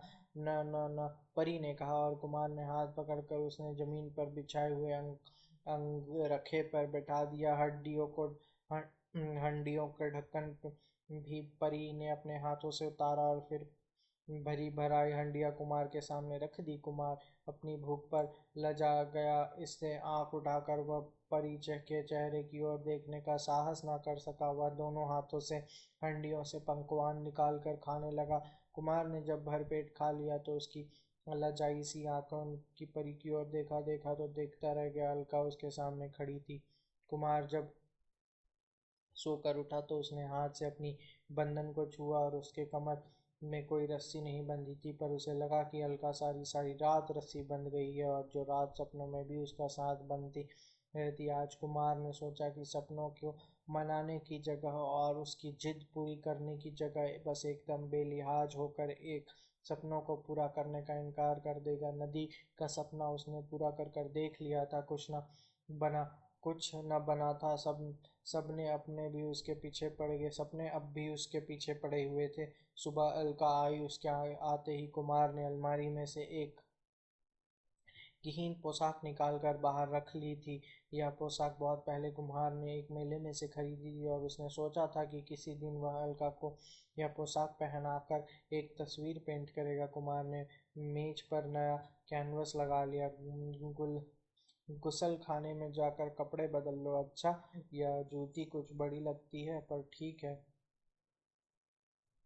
यह कमीज भी खुली है। यह खुली ही होती है। कमर में जब यह काली रस्सी बांध लोगी तब ये खुली नहीं लगेगी। अलका जब कपड़े बदल आई तो खुले बाल किए कुमार की कुर्सी के सामने घुटने टेक कर बैठ गई और बोली, चोटियां बना दो जैसे गहीनों की लंबी पतली चोटियां होती है। नी पर कुमार के हाथों में एक मिनट ने लिया। कहना मानने का इनकार कर दिया, पर फिर कुमार ने चुपचाप अलका की चोटियां बना दी। अंगरखा में अंगरखा मैं खुद बांध लेती हूँ, पर यह रस्सी मुझसे ठीक नहीं बंधी, अलका ने कहा और काले रेशम की रस्सी उतार कर कुमार को दे दी। कुमार ने जब अलका के गिर्द बाहें डालकर रस्सी को लपेटा तो उसने चौंक कर अलका के मुंह की ओर देखा। सारी की सारी अलका की वह खुशबू आ रही थी और जो कुमार के रातों में सपनों की हंडियों में आई थी। कुमार ने एक किस कशिश लेकर अलका की कमर की रस्सी बांध दी। फिर उसे लगा कि वह बड़ी भूख लगी हुई थी। सुबह का नाश्ता किए अभी आधा घंटा भी नहीं हुआ था, पर भरपेट किया हुआ नाश्ता न जाने कहाँ चूक गया था। काम करने से पहले कुछ खा लो, तुम्हें भूख नहीं लगी? मैं अभी नाश्ता करके आई हूँ। नाश्ता मैंने भी किया था। कॉफ़ी बना दूँ? नहीं, कुछ नहीं चाहिए। कुमार ने जिद में आकर कुछ खाने पीने का से इनकार कर दिया और अप, अपने बसों में रंगों में बींगने लगा। रंगों में से उभरती तस्वीर ने कुमार की जिद रख ली। 2.5 घंटे बीत गए। भूख कुमार को बुलाई रही। फिर एक अजीब बात हुई। कुमार को यों ही तस्वीर में हांडी बन एक हांडी बनाने का ख्याल आया कि भूख कलेजे में मंडलाने लगी। मुझे कॉफ़ी बना दो अलका। अगर हरिया की कहीं बाहर दिखता है तो उसे कह दो, नहीं तो खुद बना दो। हरिया कुमार का पहाड़ी नौकर था। काफी चाय बनाता बनाता आहिस्ता आहिस्ता सब कुछ सीख गया, पर उसका ज्यादा समय पानी भरने में कटता था। पानी कुमार जिस चश्मे से मंगवाया पीने का पानी कुमार जिस चश्मे से मंगवाया करता था वह चश्मा कुछ दूर था, इसलिए अलका अलका ही वक्त बेवक्त चाय बनाती। अलका जब कॉफी बनाकर लाई तो कुमार ने कॉफी कप प्याले में सूंघ कर देखा। प्याले में से कॉफी की गंध आने लगी। कुमार ने एक लंबा सांस खींचकर अलका के हाथों को 3 बार सूंघा। अलका के हाथों से वही गंध आ रही थी जो रात में कुम्हार के सपनों की हंडी से आई थी। और कुम्हार को डर लगने लगा कि जिस तरह उसने सपनों में उस हंडियों का पकवान को बेसब्री से खाया था, उस तरह वह अलका के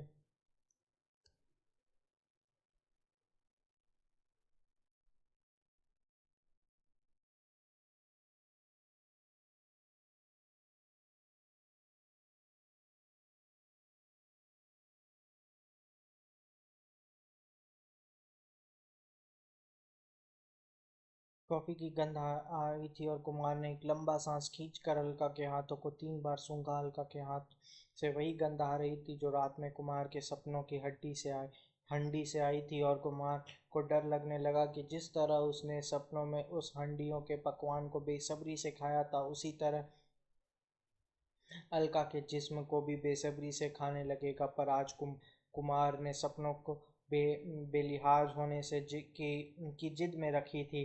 कॉफ़ी एक लंबा घूंट लेकर कुमार ने कहा, अगर तुम सारी उम्र यही कपड़े पहनने अब अगर तुम्हें सारी उम्र यही कपड़े पहनने पड़ेंगे अलका, तो अलका उर्फ गदीन बन जाऊंगी। जिस तरह अलका उर्फ जिन्नी बनी थी, या अलका उर्फ डेविल बनी थी, अलका उर्फ परी। मैंने रात में सपने में तुम्हें एक परी समझा था। परी का मतलब होता है परों वाली। और फिर आपने भुलाकर परी के पंख नहीं तोड़ दिए। कुमार 1 मिनट सोच में पड़ गया, फिर हारी हुई हंसी से कहने लगा, तुम मुझे क्या समझती हो अलका? बहुत बेरहम दिल हूँ मैं। रहम की मुझे कभी ज़रूरत नहीं पड़ी, इसलिए किसी के रहम दिल होने का बेरहम होने से मुझे कुछ फ़र्क नहीं पड़ता। पर तुम यह सोचती हो कि मैं परी के पंख तोड़ देने वाला आदमी हूँ? ज़रूरत पड़े तो उसके पैर भी तोड़ देने वाले आदमी।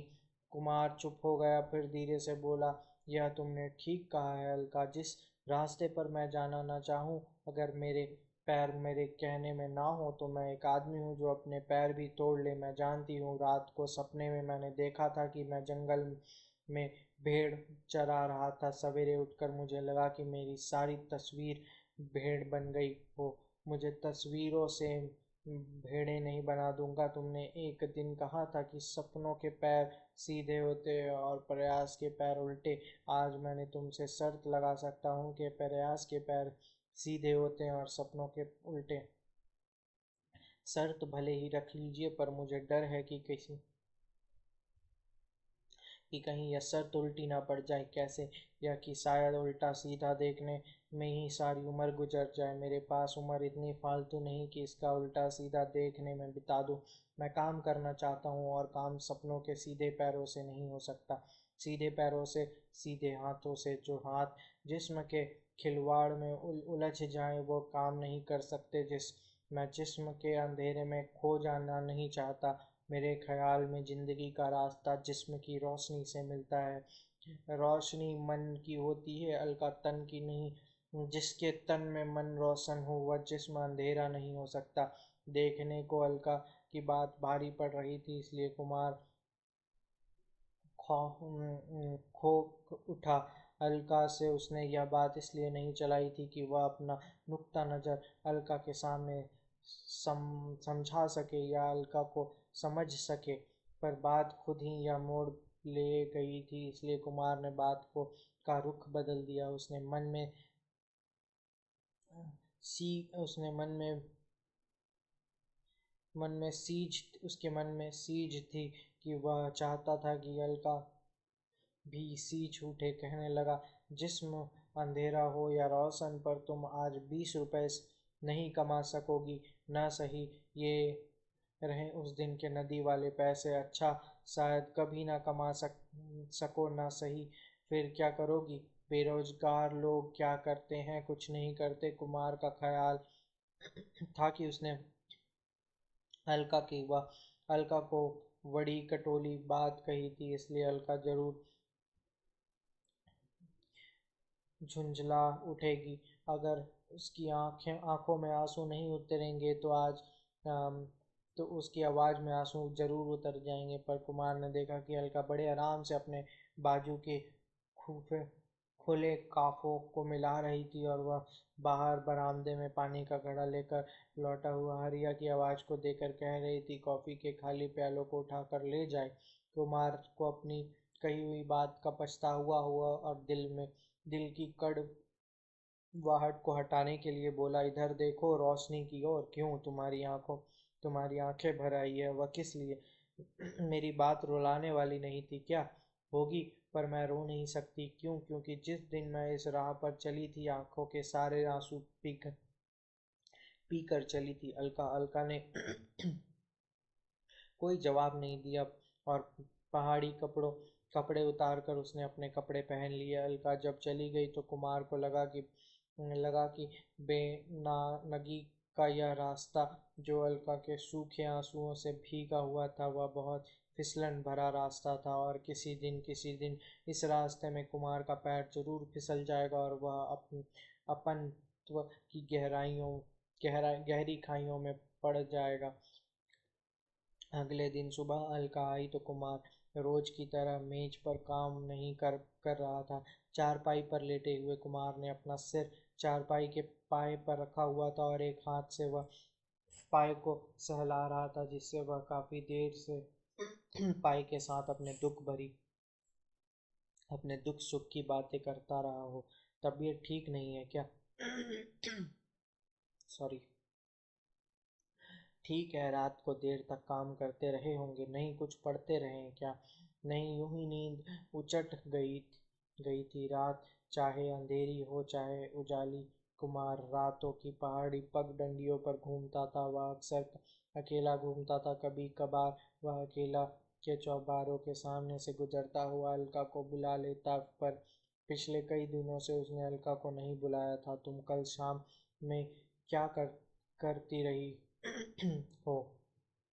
कल जो रोज करती हूँ। रोज शाम को क्या करती हो? कुछ भी।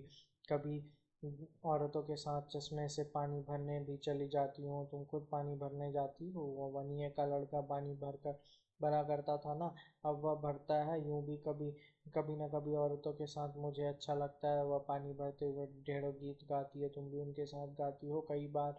और क्या और क्या करती हो शाम को? कई बार मैंने उसके साथ मटर तोड़ने चली जाती हूँ, और जब मटरों का मौसम ना हो, मोंगरे मोगरे तोड़ने चली जाती हूँ, मिर्च तोड़ने चली जाती हूँ, पालक की पत्तियाँ तोड़ने चली जाती हूँ, और कुछ नहीं तो उसके साथ धान फटकने बैठ जाती हूँ। बेरोजगार लोग क्या करते हैं? कुछ नहीं करते। कुमार का ख्याल था कि उसने अलग अलग को बड़ी कटुली बात कही थी, इसलिए अलका जरूर भूंजल उठेगी। अगर उसकी आंखों में आंसू नहीं भी उतरते तो उसका आवाज में आंसू जरूर उतर आएंगे। पर कुमार ने देखा कि अलका बड़े आराम से अपने बाजू के खुले कफों में मिला रही थी, और वह बाहर बरामदे में पानी का घड़ा लेकर लौटे हुए हरिया को कॉफी की प्याली। कुमार दिल में गुड वाइट की तरह हटाने के लिए बोला, इधर देखो रोशन। अरे यार, you why I am again coming?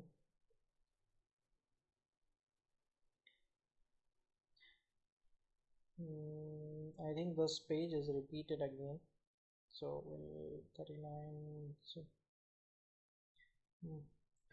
कई बार उसे गिलौचे भी सुना सक बुनाई करती हूँ। यह किस लिए? गिलौचे में जब फूल बनते हैं तो मुझे अच्छे लगते हैं। और कई बार नाती और रामो मुझसे पढ़ने के लिए आ जाती हैं। तो क्या पढ़ती हैं? उन्हें सभी फौज में गए हुए, उनका दिल चाहता है कि अपने खाविंदों को खुद से खत लिखे। तुम कल शाम में क्या कर रही हो? कल कल सालियाँ के बूढ़े बाप के घुटनों पर तेल मलती रही हूँ। उसने घुटनों पर बड़ी सूजन थी, उनके गाय बीमार थे, इसलिए सालियों ने उसकी घर वाले उसके दवा दारू में लगे हुए थे। तुमने इन सब के साथ संबंध जोड़ लिए। कितनी आसानी से तुम रिश्ते जोड़ लेती हो। भूल तुम झट किसी किसी को बहन कह लेती हो, किसी को अम्मा, किसी को बापू। परसों मैं चश्मे के पास से गुजर रहा था, मेरे पैरों की आवाज़ सुनकर कर्मे से अन्नी माँ ने मुझसे तुम्हारी बात पूछने लगी। उसने उसे रोक था कि मैं तुम्हें 3 दिन से उसके पास नहीं गई। उसे उसे रोक था कि तुम 3 दिन से उसके पास नहीं गई हो। उसकी बेटी उसे ठिठोली कर रही थी कि 3 दिन से अम्मा की लाठी खोई हुई थी। पर अलका जी, तुम्हारा और मेरा क्या रिश्ता है? 20 रुपए का रिश्ता। हाँ ने एक सांस लिया और सिरहाने के नीचे हाथ डालकर 20 रुपए निकाले। ये लो अपने 20 रुपए। पर आपने कहा था कि अब मैं ये रुपए कभी कमा नहीं सकूंगी। कहा था, पर मुझे रोजगार छूटने की कोई शिकायत नहीं। आगे से मुझे पता नहीं, ये पर ये तुम्हारे पिछले हिसाब को हिसाब के देने पिछले, हाँ कब के रात के, आज रात के, इस गुजर चुकी रात के, हाँ वह कैसे मेरा इकरार था कि मैं तुम्हें जब भी तुम्हारे जिस्म की ज़रूरत पड़ेगी मैं 20 रुपए से उस ज़रूरत की कीमत दूंगा। हाँ पर रात को मैं यहाँ आपके पास नहीं थी, पर तुम रात को यहाँ यहाँ थी अलका, सारी रात यहाँ थी सपने में। हाँ सपने में। अलका हंस पड़ी। यह हंसने की बात नहीं अलका, जिस इकरार की कोई दिन में पूरा कर ले, रात में को खुद ही से उसे इकरार के सामने झूठा पड़ गए और यह कह गए, उसने उसे यह कहा जाए कि वह अपने आप से गलत इकरार न करे। मुझे गलत था ठीक की बहस में नहीं पड़ना, पर जो इकरार मैंने अपने आप से किया हुआ है वह मैं ज़रूर पूरा करूँगा। अगर पूरे सपने मेरा इकरार तोड़ेंगे तो मुझे मैं उसकी कीमत दूंगा, फिर भी मेरा इंतज़ार पक्का हो जाएगा।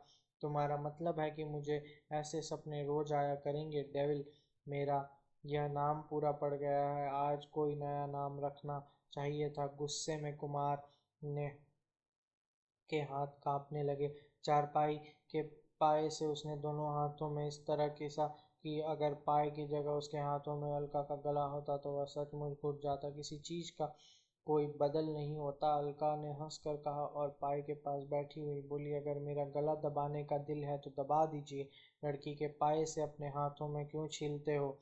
कुमार ने सचमुच ही चारपाई से उठकर दोनों हाथों अलका गला में कस दिया और हाथों को छूने की देर थी कि कुमार को लगा कि उसके हाथ गुस्से में नहीं, अलका के अंग अंग को छूने की तड़प से कांप रहे हैं। कुमार ने हाथों को इस तरह भटका कर अलका की गर्दन से दूर हटा लिया जैसे वह भूले भटके आग की लपट से छू गए हों। My God! कुमार ने अपने माथों में घबराहट की बूंदें पोंछी। आखिर ईश्वर को याद करने की भी तो कोई समय चाहिए। अलका हंसी, तुम्हारा बस चले तो मुझे वन गैंग बनाकर मुझे वान गैंग बनाकर छोड़ो। वान गैंग? एक बार किसी लड़की से मिलने गया था, फिर उसे देखकर लड़की के बाप ने लड़की के दूसरे कमरे में भेज दिया। फिर रात का वक्त था, मेज पर मोमबत्ती जल रही थी। वान गैंग ने मोमबत्ती की लपट में अपना हाथ रख दिया। क्यों? उसने लड़की के बाप को कहा कि वह उतनी देर तक मोमबत्ती की लपट में हाथ रखेगा जितनी देर तक वह लड़की उसके सामने खड़ी होगी। तुम इस दीवानगी को समझ सकती हो? हाँ, मैं नहीं समझ सकता। उस लड़की का बाप भी नहीं समझ सका होगा। नहीं, वह नहीं समझ सकता था। कमरे में जब जलते हुए मांस की बू फैल गई, लड़की के बाप ने हाथ मार कर मोमबत्ती बुझा दी और उस दीवाने को कमरे से निकाल दिया। अपनी दीवानगी की कीमत खुद ही चुकानी पड़ती है, पर मैं यह कीमत चुकाने के लिए तैयार नहीं हूँ। यह दीवानगी मुझे कतई मंजूर नहीं। यह दीवानगी हर किसी के हिस्से नहीं आती। वान गैंग और अलका जैसे लोग कभी ही पैदा होते हैं। अलका ने जब वान गैंग को अपनी तुलना दी तो कुमार को हंसी आ गई। अगर तुम वान गैंग के काल में पैदा हुई होती तो बेचारे को इतने दुख में से ना गुजरना पड़ता। शायद मैं इस जन्म में उस लड़की का हिसाब ही चुकता कर रहा हूँ जिसने जलते हुए मांस की बू को सूंघ लिया था, पर साथ के कमरे में बाहर निकल कर आई थी। You are crazy. सिर्फ इतना ख्याल रखना कि क्रेज छूत की बीमारी होती है। यह छूत की बीमारी तुम्हें वॉन गैंग को तुम यह छूत की बीमारी तुम्हें और वॉन गैंग को ही हो सकती है, मुझे नहीं हो सकती। कुमार ने लापरवाही से अलका का हाथ पकड़ा, हाथों को पहले ही माथे पर छुआया, फिर अपनी आंखों से, फिर अपने होंठों से और फिर अपना गर्दन से, और फिर कहने लगा, मैं तुम्हारे हाथों को चाहता हूँ, को चाहे बार बार छूं और चाहे 1000 बार। मुझे यह छूत की बीमारी नहीं हो सकती। यह बीमारी होनी भी हो तो बिना छुए भी हो सकती है। अलका ने भी लापरवाही से जवाब दिया। हवा बहुत तेज चल रही थी। अलका की पीठ खिड़की की तरफ थी और अलका ने अपने वालों को चाहे कई बार अपने कानों के पीछे किया, पर माथे की छोटी छोटी लटें नहीं टिकती थी। कुमार ने आगे झुककर अलका के माथे पर बिखरे हुए बालों को मुट्ठी में भरा और फिर उसके होंठों के सांस में एक गहरा सांस भरकर बोला, कोई जुर्म मुझ पर असर नहीं करता जब इतने सांसों में नहीं जब इतने सांसों में नहीं होते जितने ख्यालों में होते हैं, अलका ने कहा, और साथ के कमरे में जाती हुई बोली, आओ काम करें। कुमार के पैर आदत की तरह साथ के कमरे में चले गए। उसने हाथों ने एक आदत की तरह मेज पर बत्ती जलाई। फिर उसने लगा कि वह अभी इस कमरे में नहीं आया था, पर अभी अपने सोने में के कमरे में ही खड़ा था। मेरा ख्याल है कि मुझे 20 रुपए और खींचने पड़ेंगे, कुमार ने कहा, और अलका का हाथ पकड़कर उसे फिर कमरे में ले आया। कुमार ने कमरे का दरवाज़ा भड़का दिया और खिड़की के पर्दों को ठीक करते हुए बोला, यह सिर्फ जिस्म की मुहताजी है अलका, कुछ और नहीं। अगर तुम्हारी जगह इस समय मेरे पास कोई और औरत होती तो मैं भी इसी तरह होता। कुमार की बात बड़ी अस्वाभाविक थी, अत्यंत अमानवीय। अलका की जगह अगर कोई और औरत होती तो वह इस बात को सह नहीं पाती। अलका ने सिर्फ सहन ही नहीं किया, उसने इस बात को समझा भी, और चुपचाप अपने कपड़े उतारने लगी। समझो समझो, कुमार ने पूछा। समझी, कुमार ने पूछा। समझ गई हूँ मैं, आप नहीं समझेंगे। मैं नहीं समझा। मैं क्या नहीं समझा? आप अपनी बात को। मैं अपनी बात को नहीं समझा। आप यह भी नहीं समझेंगे कि आपने यह बात क्यों कही है, आपने यह कहने की ज़रूरत क्यों पड़ी। अगर मेरी जगह कोई और औरत होती तो आपका यह कहने का ख्याल ना आता, क्योंकि कोई भी ऐसे समय ऐसे बात ना करता। इसलिए कि लोगों के मन का रिश्ता कोई नहीं होता, सिर्फ घड़ी दो घड़ी के लिए वह रिश्ते में का भ्रम डालते हैं, चाहे यह भ्रम चुप रहने से भी पड़ सकता है, इसलिए लोग चुप रहते हैं। पर जब किसी को रिश्ते पर से डर लगता हो तब खामोशी से इस डर को बढ़ावा देती है, इसलिए उसे बोलना पड़ता है और डर को तोड़ना पड़ता है। पर 20 रुपए का रिश्ता कोई ऐसा रिश्ता नहीं नहीं हो सकता जिससे किसी को डर लगे। 20 रुपए दिए, रिश्ता बन गया, ना दिए टूट गया। जैसे आपकी मर्जी हो, सोच लीजिए। पर कोई रिश्ते ऐसे भी होते हैं जो न लफ्ज़ों की पकड़ में आते हैं और न ही रुपयों की पकड़ में। कुमार ने एक हाथ से अलका को अपनी तरफ खींचा, पर अलका की बात सुनकर उसने दूसरे हाथों से पेट अलका को परे हटा दिया। उसके मन में आया कि जो रिश्ता लफ्ज़ों की पकड़ में नहीं आ सकता और जो रिश्ता रुपयों की पकड़ में नहीं आ सकता, उस रिश्ते को बाहों की पकड़ से भी नहीं आना चाहिए। रिश्ता दिखाई नहीं देता पर जिस्म दिखता है। रिश्ता जाने कितनी दूर था पर जिस्म बहुत नज़दीक था। रिश्ते को तुम खोजती हो, मुझे सिर्फ तुम्हारा जिस्म चाहिए, कुमार ने कहा, और अलका के हाथों से इस तरह कस कर पकड़ लिया जैसे अब अलका ने उसके अस्वीकार कर देना हो। कुमार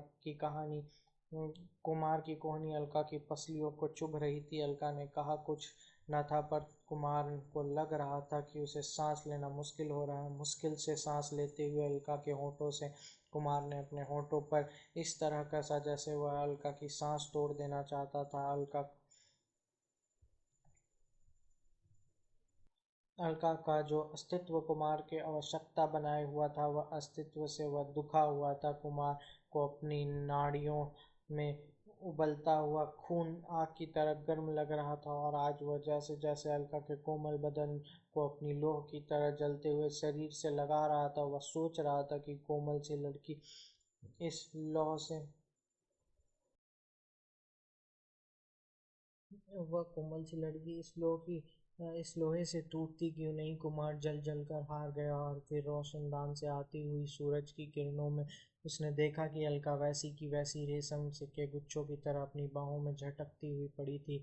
कुमार ने जब कपड़े पहनकर कमरे की अलमारी खोली तो अलमारी में 20 रुपए निकाल कर अलका को देते हुए उसने ऐसी बात कहनी चाहिए जो अलका को दुखा सके, पर उसने कोई बात न सोची। कुमार के होठों पर बात कही ना आई, पर ऐसी ऐसी मुस्कुराहट उभर आई जिसे देखने वालों का अपमान कर रही थी। कुमार के हाथों से रुपए लेते हुए अलका के होठों पर भी एक मुस्कुराहट आई, पर ऐसी मुस्कुराहट जो सारे अपमान को पीकर भी एक मान से भर गई थी। 40 रुपए रोज, 20 रात सपनों के और 20 दिन के सपनों की पूर्ति के लिए। अलका ने कहा, तुम्हारा ख्याल है कि मैं तुम्हें रोज रात को मेरे पास एक सपना बेच सकोगी? मुझे आज के बाद तुम्हारा कोई सपना नहीं आएगा तो फिर रोज रात को जागते रहना, अलका ने कहा और फिर चारपाई से उठकर कपड़े पहनने लगी। दोपहर तक अलका जिस तरह चुपचाप काम करती रही, दोपहर के बाद उसी तरह चुपचाप उठकर चली गई। कुमार ने रोटी खाई, कुछ घंटे काम किया और फिर दिल ढलते ही वहीं सामने पहाड़ पर घूमने चला गया। रात गहरी हो गई थी जब कुमार लौटा। हरिया ने रोज की तरह रोटी बनाकर चूल्हे को धीमी आग में गर्म रखी हुई थी। कुमार ने रोटी खाई और फिर जब वह अपनी चारपाई पर सोने लगा तब उसे आने वाली नींद से डर लग रहा था। वह चारपाई से लपक कर बैठा और उसे लगा कि अगर वह सो गया तो नींद से भीगी हुई पगडंडी से फिसल कर सपनों की गहरे कुएं में जा पड़ेगा। अपनी जवानी के भरपूर साल कुमार ने आसानी से काट लिए। दौलत उसे इस तरह लगती थी जैसे हुनर के एवज में अपनी रोटी कपड़े का जिम्मा, और उसे एक बार उसे सौंप दिया और फिर बार बार उसे कुछ कहने से सुरख हो गए। दौलतों को खुद ही जैसे कुमार के लिए पहाड़ व वादी में घर बना हुआ था, नहीं तो इतना भी उसे नहीं कहना था। शोहरत उसे हमेशा इस तरह लगती थी जैसे बूढ़ी माँ अधिक देर अपने बिगड़े हुए बेटों के पास रहती थी, क्योंकि उसे दुनिया भर की बड़ी ज़रूरत होती थी, पर कभी कभी वह अपने अच्छे बेटों के पास आकर अपना दुख सुख रो जाती थी। इसलिए वह जब भी आती थी कुमार उसके पास बैठकर बातें सुन लेता था, और जब वह उसे जाना होता था कुमार उसकी गठरी उठाकर मोड़ तक छोड़ आता था। यह बात अब वैसी थी जैसे कुमार के जवानी का समय, पर कुमार को जवानी के उसके जिस्म की जिस भूख ने कभी नहीं सताया था वह कुमार को अब सताने लगी थी। इस भूख का भी कुमार को इतना दुख नहीं था। अगर उसे मालूम होता कि यह सिर्फ जिस्म की भूख थी, वह हंसकर इस भूख को दुलार देता। जल्दी नहीं तो देर से दुलारा तो जाती ही, पर कुमार अपने मन की गहराइयों में डर रहा था कि कहीं यह भूख सिर्फ अलका के जिस्म की भूख न हो, जिसका मतलब यह था कि वह अलका को प्यार करने लगा था। प्यार करने का मतलब था कि उसे ख्याल था और उसके सपने सारी उम्र के लिए अलका के रहम पर हो जाएंगे। कुमार ने हमेशा उन लोगों को कोसा था जिन्होंने अपने अपने चांदी से दौलत तोल दी। वह शोहरत को बेच दिए थे कि या किसी मोहब्बत करके हमेशा के लिए उसकी नज़र में मोहताज हो गए थे। अलका ने दौलत में, शोहरत में और औरत में जो अंतर कुमार को बताया था वह उस कुमार भी जानता था। दौलत की शोहरत की गुलामी को मोहब्बत की गुलामी ने नहीं मिलाया जा सकता, क्योंकि जब मोहब्बत के सामने अपने अपने बेचता है तो आंसुओं के भाव बेचता है। पर कुमार ने किसी के रहम पर जीना पसंद नहीं था, न पैसे की रहम पर, न शोहरत की रहम पर, न ही औरत की रहम पर किसी। इन्हीं दिनों कुमार को दिल्ली से उसके एक दोस्त का खत आया और वह दिल्ली से उसे बहुत बड़ा होटल बनवाने का ठेका लिया था। कुछ साल हुए नुमाइश के लिए कुमार को उसके दोस्त ने बुलाकर 3 महीने अपने पास रखा था। कुमार की सहायता से उसने पूरे 70,000 रुपये कमाए थे। कुमार ने उसके लिए कई पवेलियन बनाए थे और उसने कुमार के हिस्से में इस पहाड़ी वादी में बहुत सी जमीन लेकर कुमार के लिए स्टूडियो बनवा दिया था। अब फिर उसी दोस्त का खत आया था। वह कुमार को 2 महीने के लिए दिल्ली बुला रहा था। कुमार को चाहे पैसे ही की जरूरत नहीं थी, पर वह कुछ देर के लिए अलका से दूर जाकर अपने मन की हालत को जरूर संभालना चाहता था, इसलिए उसने दिल्ली जाने का फैसला कर लिया। पूरे 3 दिन कुमार ने अलका से कुछ नहीं बताया, पर आखिर बताना ही चाहता था। आप जाइए, मैं यहीं रहूंगी, मुझे अमृतसर नहीं जाना, अलका ने कहा। पर तुम 2 महीने वहाँ क्यों नहीं चली जाती? तुम्हारे पिताजी तुम्हें कई बार बुलाया। चली जाऊंगी, 2-3 दिन के लिए मिल आऊंगी, पर यहाँ अकेली क्या करोगी? आपने एक बार कहा था कि अगर कुछ पैसा आ जाए तो बाग के पार के कोने में आए आप कुछ स्लेटों के छत में डालकर कुछ भुंगियों बनाएंगे। वह तो मैं उन लोगों के लिए सोचता हूँ जो कभी इस वादी में रहकर कुछ काम करना चाहे। मैं भी उन लोगों में से हूँ। मैं यहाँ रहना चाहती हूँ, किसी के घर में किराए का कमरा लेकर रहना अब मुझे अच्छा नहीं लगता। पर तुम्हें रहना ही रहना ही कब तक है अलका? और 6 महीने या 1 साल? तुम्हारे पिताजी अब तुम्हारा विवाह कराना चाहते हैं। मैं ना रही हूँ, ना मेरे जैसा कोई और रहेगा, पर अब आपके पास कुछ पैसे आ जाएंगे। अब बहुत भुग्गियाँ जरूर डलवा दीजिएगा, लौट कर आऊँगा तो सोचेंगे। मुझे आप उनका डिज़ाइन मुझे आप उनका डिज़ाइन बना दीजिए, और तुम मेरे आने तक उन्हें बनवा लोगी? हाँ, अकेली कैसे बनवाओगी? चेतू चाचा सारा काम करेगा, सामान खरीदेगा, और मजदूर भी। उसके भी कुछ पैसे बन जाएंगे। आजकल उसे पैसों की बड़ी ज़रूरत है। उसे उस साल अपनी छोटी बेटी का विवाह करना है, इसलिए वह काम करने के लिए खुशी से तैयार हो जाएगा। पर पैसे तो तब आएंगे जब मैं वहाँ जाकर कमा लूँगा। मैं अभी अपने पास से खर्चा देती हूँ, आप वहाँ से भेज दीजिएगा या वापिस आकर लौटा देना। कुमार जानता था कि अलका अमीर लड़की थी और उससे बढ़कर मनआई करने वाली। वैसे भी इस बात में उसकी किसी दलील में काटा नहीं जा सकता। उसने अलका को कहने पर दिनों में भुग्गियों का डिज़ाइन बना दिया। जेठू चाचा ने बुलाकर अलका का सारा काम सौंप दिया और खुद दिल्ली जाने की तैयारी कर ली।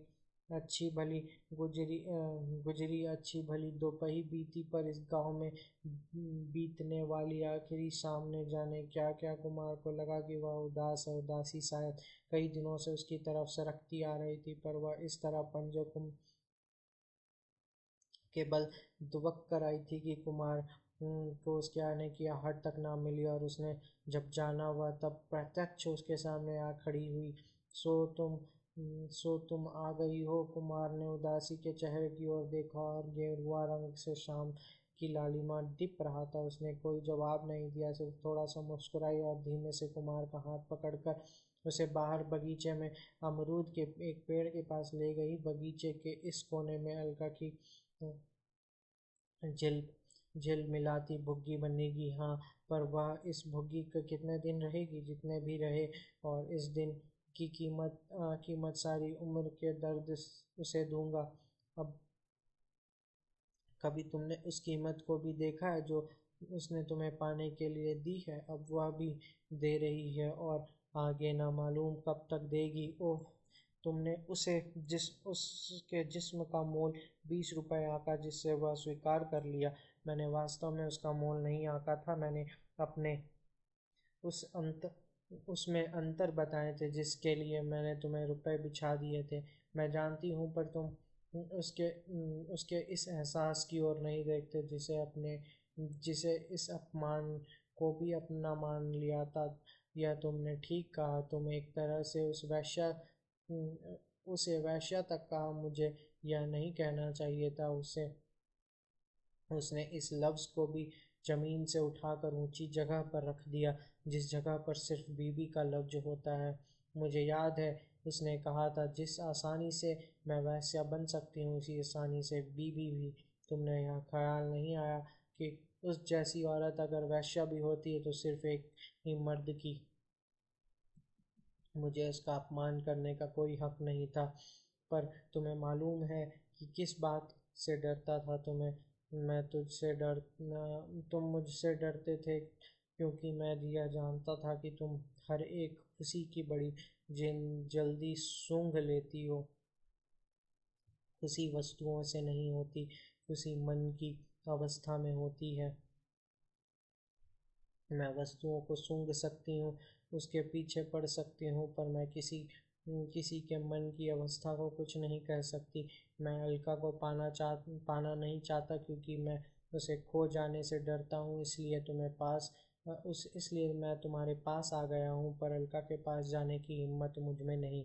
यह मैं भी जानता हूँ कि तुम एक बार जिसके पास आ जाती हो, उसके अंग अंग संग रहती हो। मैं उम्र भर तुम्हें इसलिए घूमूंगा। मैं तुम्हारे कई काम संवारूंगी। कौन से काम? तुम जब तस्वीर बनाओगे, मैं उसकी आंखों में काजल लगा दिया करूंगी। पर मैं जिन लोगों की दावत में स्याही भरती हूँ, जानते हो उनके कलम से मैं कैसे गीत निकलते हैं।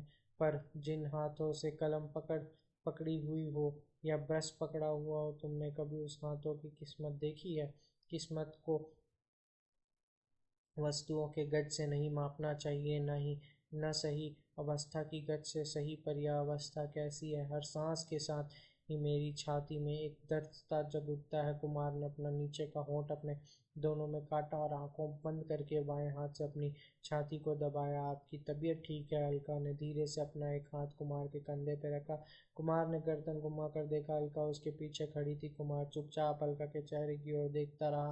फिर उसने कंधे पर रखा हुआ अलका का हाथ अपने हाथ पर लाया और होठों पर रख लिया। कुमार चुपचाप अलका का हाथ पकड़कर धीरे धीरे बगीचे के बाहर आ गया और बाहर की कच्ची सड़क से होते हुए सामने की पहाड़ी की पगडंडी पर चलने लगा। कहीं कहीं कोई कटीली भाड़ी अलका के कपड़ों में उलझ जाती थी। कुमार आगे आगे चलता, टहनियों के को हाथ से हटाता, अलका के रास्ता बनाते हुए पहाड़ की पगडंडियों पर चढ़ गया। एक जगह एक चौड़ा पत्थर आसान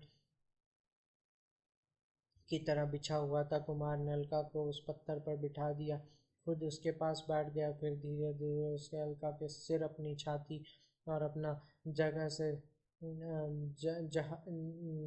जगह से हट सटा लिया, और जहाँ उसे सांस लेने में दर्द हो रहा था, एक ठंडी महरम कुमार की छाती से लग गई। वह दाएं हाथ की तली से अलका के बालों को सहलाने लगा। अलका के लिए यह नया अनुभव था कि वह उससे इस अनुभव का ताप न सह सकी।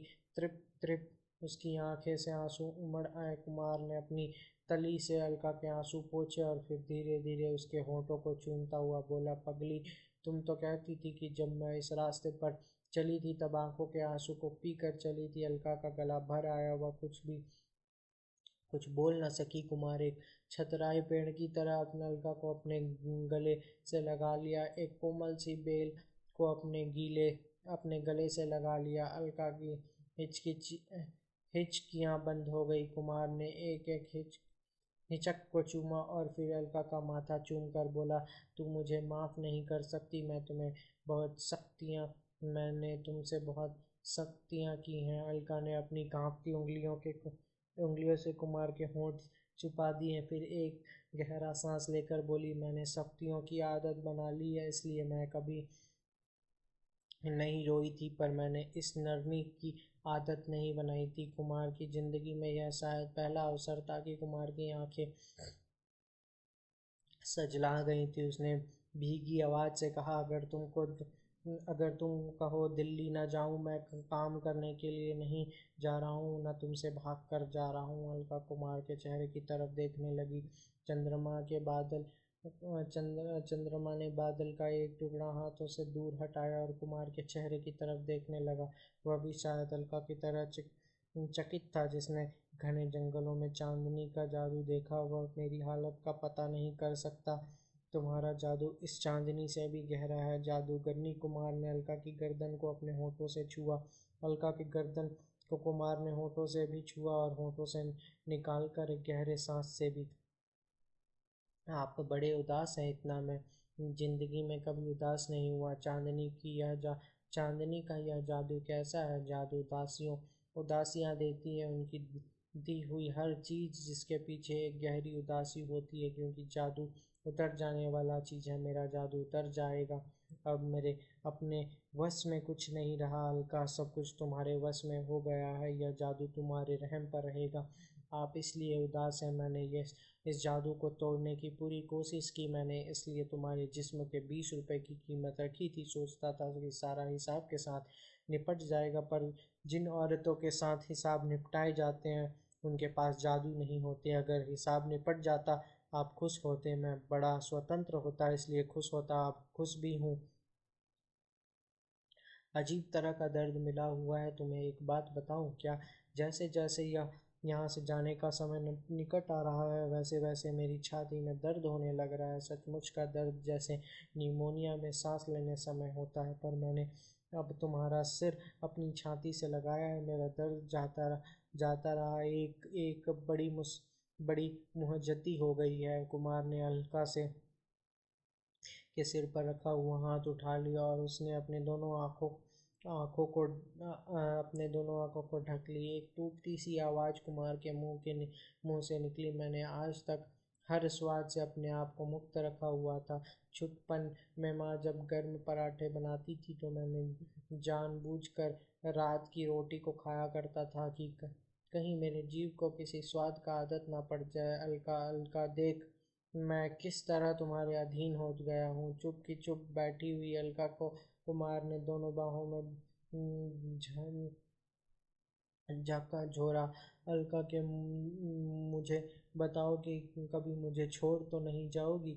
इस चांदनी का जादू कभी ना उतरेगा इस मेरी छाती में? जब दर्द होगा तुम अपना सिर मेरी छाती पर रख दिया करोगी। अलका, अलका, अगर तुम मुझे कभी छोड़कर चली गई। अलका ने अपने दोनों हाथ अलका को दोनों इस हाथों से भींच ली जब वह अपने सारे के सारे आंसू पी रही हो। सिर्फ अपने ही नहीं, कुमार के आंसू भी। तुम बोलती क्यों नहीं? इसलिए कि मेरा जादू चल गया है। तुम बहुत खुश हो अलका। वह बड़ी उदास मैं बड़ी उदास हूँ। क्यों उदास हूँ? मुझे नहीं मालूम था कि मेरा जादू यह असर होगा। तुम तो कुछ चाहती थी, तुमने पा लिया। अगर कुछ गंवाया है तो मैंने गंवाया है, तुमने कुछ नहीं गंवाया। मैं इसलिए उदास हूँ कि आपको वह गंवाना पड़ा जिसके आप गंवाना नहीं चाहते थे। पर मैं अपनी स्वतंत्रता को गंवाए बिना तुम्हें नहीं पा सकता अलका। मैं तुम्हें पाना चाहता हूँ, मुझे पाने का ख्याल छोड़ दीजिए। यह तुम कह रही हो अलका? हाँ, पर मैं तुम्हारे बिना नहीं रह सकता। मेरे जिस्म में एक आग जैसी भूख उठी है। मैंने आपकी कीमतों पर ही आपका अपना जिस्म दे दिया करूँगी, पर 20 रुपए देकर तुम्हारे जिस्म को लेना तुम्हारे जिस्म का अपमान है अलका। मुझे यह कभी अपमान नहीं लगेगा, फिर भी कभी नहीं लगेगा। पर यह अपमान करके आप खुश होते थे क्योंकि इस तरह मेरी स्वतंत्रता पास रहती थी और अब आपके पास रहनी चाहिए। पर मैं दो चीज़ नहीं पा सकता अलका। मुझे एक चीज़ खोनी पड़ेगी। तुम ही बताओ, तुम दोनों चीज़ पा सकती हो? हाँ, मुझे भी और स्वतंत्रता को भी। मैंने दोनों पाई है। यह तुम कैसे कह सकती हो कि अगर कल मैं दिल्ली चला जाऊं तो वहां मैं 2 महीना रहूंगा? क्या तुम सोचती हो कि मैं वहां किसी औरत के पास नहीं जा सकता? जा सकते हो, पर जाओगे नहीं। जाओगे तो भी मैं आपको जाने कि मैं आपके साथ होंगी। आप अकेले नहीं जाओगे। यह कैसे कह सकती हो? जाकर देख लीजिएगा। पर मैं यह देखकर क्या करूँगा? मैं तुम्हें पाना चाहता हूँ। मुझे अब आप कभी नहीं पा सकते। कब तक नहीं पा सकता? जब तक आपकी मोहब्बत और आपकी स्वतंत्रता मिलकर एक नहीं हो जाती। पर ये दोनों अलग अलग चीज़ें हैं अलका। ये कैसे मिल सकती है? कभी नहीं मिल सकती। जिस दिन ये दोनों मिल जाएंगे उस दिन के बाद आप उदास नहीं होंगे। पर अलका, चलो, अब मुझे आपको सुबह बहुत जल्दी उठना है। अब मुझे सुबह उठने की कोई जल्दी नहीं। आपको सुबह की गाड़ी से दिल्ली जाना है। मैं दिल्ली जाकर क्या करूँगा? काम करोगे तुम मेरे साथ चलोगी? मैं यह रहकर काम करूँगी, मुंगियाँ डलवाऊँगी, झुग्गियाँ डलवाऊँगी। हाँ, लौट कर बनवा लेंगे। मैंने लकड़ी मंगवा ली है छत के लिए। स्लेटें भी कल आ जाएंगी। मिस्त्री और मजदूर कल सुबह 8 बजे आ रहे हैं। उसे उसकी कोई बात नहीं। पर क्या तुम चाहती हो कि मैं अकेला जाऊं? हाँ, चाहती हूँ कि आप अकेले जाएं। तुम मुझे पाना चाहती थी अलका। अब मैं अपना सब कुछ तुम्हारे हवाले कर रहा हूँ। तू कुछ भी नहीं पाना चाहती। इस बात का जवाब मैं फिर दूंगी। कब? जब आप लौट जाओगे, लौट आएंगे। उस रात कुमार के सोते समय अजीब ख्याल आया कि कल सवेरे जब वह दिल्ली आ जाएगा तो मीलों दूर उसकी उदासी की कंदरों में ले जाएंगी। कुमार दिल्ली चला गया। उसका दोस्त उसे स्टेशन पे लेने आया। कुमार उसे 5 साल बाद मिल रहा था, पर कुमार को भी उसके दोस्त को भी लगा जैसे 5 साल बाद नहीं, 25 साल बाद मिल रहा हो। और इस 25 सालों में उसने दोस्त के जून उसके दोस्त उन दोनों के जून बदल गई हो। लोग कहते हैं कि उम्र के साथ चेहरे की तेज ढल जाता है। जब मैं गाड़ी के डिब्बों में देख रहा था तो सोच रहा था कि अब तुम्हारे बाल सफ़ेद हो गए होंगे, चेहरे पर उम्र की झुर्रियाँ पड़ गई होंगी, अगर ज़्यादा नहीं तो कुछ मोटे हो ही गए होंगे, और साथ ही पहाड़ों में रहते रहते तुम्हें ढंग से कपड़े पहनने की आदत भी नहीं रही होगी। केवल कृष्ण चकित होकर बार बार कुमार के चेहरे की ओर देखता हुआ बोला, पर कमाल है, तुम पहले भी खूबसूरत थे, पर इतने नहीं। सब सबक से बूझ से तराशे हुए हो जान तुम। वह किस चश्मे के पानी पीते हो? तुम्हारे चेहरे पर शायद इसको चेहरे पर नूर की आमाद कहते हैं। कुमार चुप रहा। उसने जरा हंसकर केवल कृष्ण के को की ओर देख भर लिया। केवल कृष्ण कुमार के साथ पढ़ा करता था। कुमार के साथ उसने आर्ट्स का अध्ययन किया था, पर धीरे धीरे उसका संबंध सरकारी दफ्तरों से इतना जुड़ गया कि उसके लिए कोई छोटे छोटे आर्टिस्ट नौकर रख लिए। एक फर्म में मालिक से बढ़ते बढ़ते एक अच्छा ठेकेदार बन गया। दिल्ली में उसकी अपनी कोठी थी और अपनी गाड़ी थी। जैसे जैसे रुपए बैंक में बढ़ता गया, वैसे वैसे शरीर का मांस भी बढ़ता गया, और जितना उसके शरीर में मांस बढ़ता गया उतना ही उसका रंग फीका पड़ता गया। बड़े बड़े महंगे महंगे कपड़ों से को भी उसके बदन पर देखकर ऐसा लगता था कि जैसे दिल्ली के दर्जियों को कपड़े सीने की जांच भूल गई हो। पर यह सारी बात कहने को नहीं थी, इसलिए कुमार ने कुछ ना कहा। केवल कृष्ण ने अपनी कोठी में एकांत कमरा कुमार के लिए सजा रखा था। कुमार ने कुछ दिन आराम किया, फिर उसने केवल कृष्ण के साथ बैठकर काम का पूरा ब्यौरा समझा। केवल कृष्ण ने उसे बताया कि होटल बनवाने की मुख्य शर्त यह है कि होटल किसी तरह की विदेश होटलों से नकल ना हो। वह ऐसा भारतीय माहौल उभारना चाहते हैं जो आज तक भारत के किसी होटल में ना था। वह साज संगीत आदि भी एकदम भारतीय रखना चाहते थे। पिछले अनुभव में केवल कृष्ण को विश्वास हो गया था कि कुमार के की कल्पना में एक ऐसा नयापन था जो विदेशों का अनुकरण करने वाले आर्टिस्टों को भी नहीं आ सकता था। वास्तविक शब्दों में जिस 15 दिन के और 15 रातों का व्यतीत करते हुए कुमार ने उसे इस काम में लगा दिया। काम का नक्शा उभर आया। उस दिमागी मेहनत के बाद अब ज़्यादा काम कागजी मेहनत का था। केवल कृष्ण ने कुमार की सहायता के लिए 2 नए मेहनती आर्टिस्ट दिए। होटल के सबसे बड़े कमरे के वातावरण में दूसरे कमरों से व्यवस्थित आवश्यक था। मालिकों ने सबसे पहले उसके कमरे का बाहर भीतर ब्यौरा तैयार करने को कहा, जिसे तैयार कर लेने के बाद जैसे काम का काफ़ी हिस्सा पूरा हो गया, कुमार ने कमरे के चारों कोने में 4 बूथ दिखाए। एक बूथ से सारंगी बज रहा था, एक में सितार, एक में शहनाई और एक में बांसुरी। कुमार ने बताया कि जिस समय सारंगी का रिकॉर्ड लगाना होगा, सारंगी वाले बूथ में रोशनी जल उठेगी, बाकी तीनों में बूथ अंधेरे में रहेंगे। जिस समय सितार पर रिकॉर्ड लगाना होगा, सितार के बूथ की रोशनी जल उठेगी और बाकी की 3 बुत अंधेरे में रहेंगे।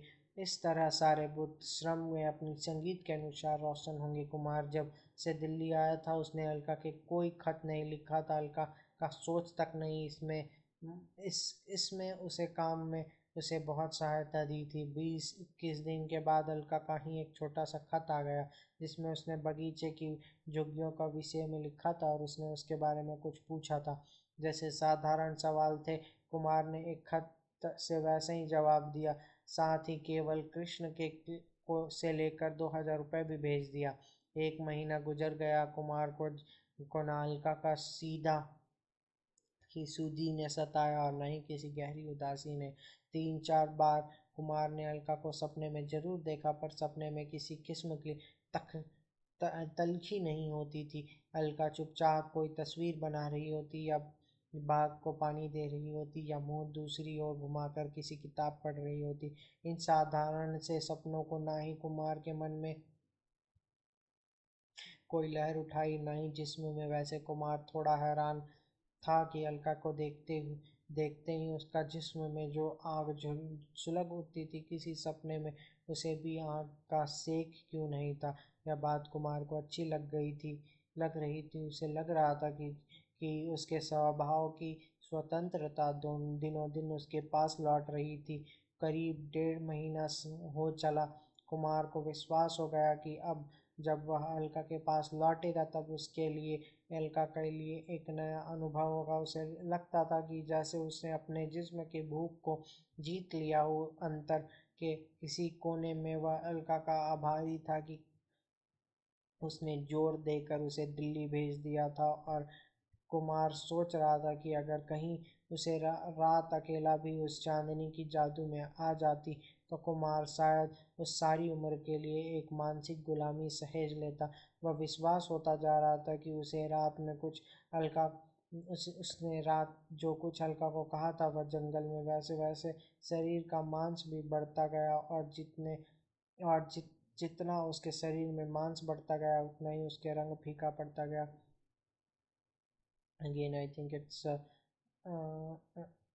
repeating this page.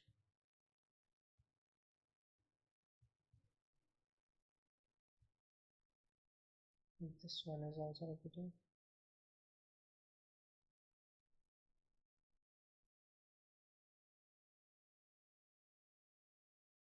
छिटकी हुई चांदनी के असर से कहा कि वह सिर्फ दिमागी उबाव था। जब चांदनी समुंदर की लहरों की तरह उमड़ आया था अपनी इस स्वतंत्रता को परखने के लिए कुमार को ख्याल आया कि केवल कृष्ण चाहे उसका पुराना दोस्त था, पर कुमार ने जो अपनी जवानी में ही बुजुर्गों का वेश ओढ़ लिया था उस कारण केवल कृष्ण ने कभी कुमार के साथ उसकी वह व्यक्तिगत जिंदगी की कोई बात नहीं पूछी। फिर कुमार को यह बात कठिन न लगी। एक दिन उसने केवल कृष्ण को कहा कि वह इतने दिन लगातार काम करके बहुत थक गया था। एक दिन वह खाली रहकर शराब पीना चाहता था। उस रात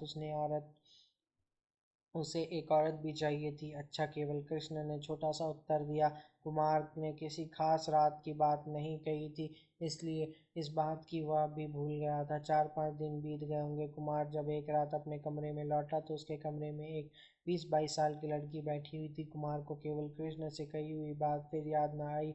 उसने सब समझा कि उस लड़की की गलती से यह कमरा केवल कृष्ण की बीवी का समझ लिया था किस जिससे कि वह बैठी हुई थी। वह लड़की कुर्सी से उठ खड़ी हुई। वह हंसी जैसे पहले जानती हो। कुमार ने उसकी हंसी पर फिराई सी लगी। कुमार के आधे उतारे हुए कोट को उसने आगे बढ़ाकर थाम लिया और कोट को दूसरी बाजू उतरवाकर कोट की खूंटी पर टांग दिया। कुमार हैरान था। कुमार अभी चित खड़ा हुआ था कि उस लड़की ने मेज पर रखी हुई शराब की बोतल सीधे उसके हाथों से खोला और गिलास में बर्फ डालकर उसने भरा हुआ गिलास कुमार के सामने रख दिया। कुमार को बात याद आ गई और वह हैरान था कि केवल कृष्ण की पिछली शामें सारी की सारी उसके साथ बीती थी। उसने खाना भी उसके साथ खाया था, पर इस लड़की के बारे में उसने कुछ नहीं बताया। शराब का गिलास उसने पकड़ लिया, पर कमरे में खड़े हुए उसे यह महसूस हो रहा था कि कमरा उसका था और आज उसके कमरे में कोई मेहमान आया था। उसने लग रहा था कि जैसे वह अपने कमरे में जाते हुए भूल से किसी दूसरे के कमरे में आ गया था। बैठिए।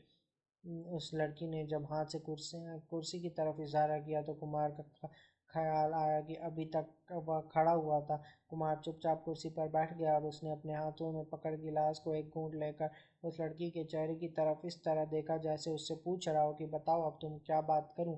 लड़की ने शराब का एक और गिलास भरा और कुमार की तरफ देखते हुए ऊंचा उठाकर बोला, आपकी सेहत के लिए। कुमार ने मुस्कुराकर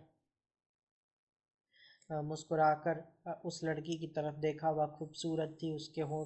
उसके होंठ कुछ मोटे थे, पर उसके मुख पर फब रहे थे।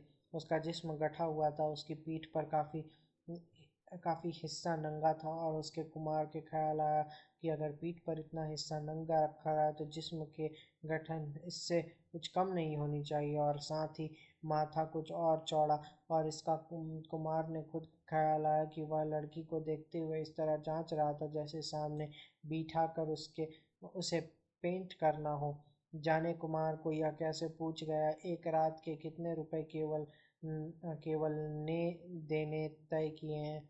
लड़की चुप सी रह गई। कुमार ने सोचा नहीं नहीं था कि वह यह बात पूछेगा। पूछने की जरूरत भी नहीं थी। कुमार ने खुद ही अपने बात अच्छी नहीं लगी। आप रुपयों की फिक्र ना करें, केवल साहब मुझे दे दिए हैं। साथ ही इस वक्त ऐसी बात न करते, लड़की ने कहा और मेज पर पड़ी हुई शराब की बोतल लगाकर कुमार के गिलास में डालने लगी। जब मन का रिश्ता कोई ना हो तो मुझे लोगों से रिश्ते भरना डालना चाहते हैं। इस भरम से चुप रहने से ही पड़ लगती है, इसलिए ऐसे मौके पर लोग चुप रहते हैं। कुमार ने अचानक अलका कही हुई बातों को बातें याद आ गई और फिर साथ ही अलका भी याद आ गई। यू डेविल, कुमार के मुंह से निकला। लड़की घबरा कर कुर्सी से उठ खड़ी हुई और कुमार ने चौंक कर उसकी ओर देखा। मैंने तुम्हें नहीं कहा।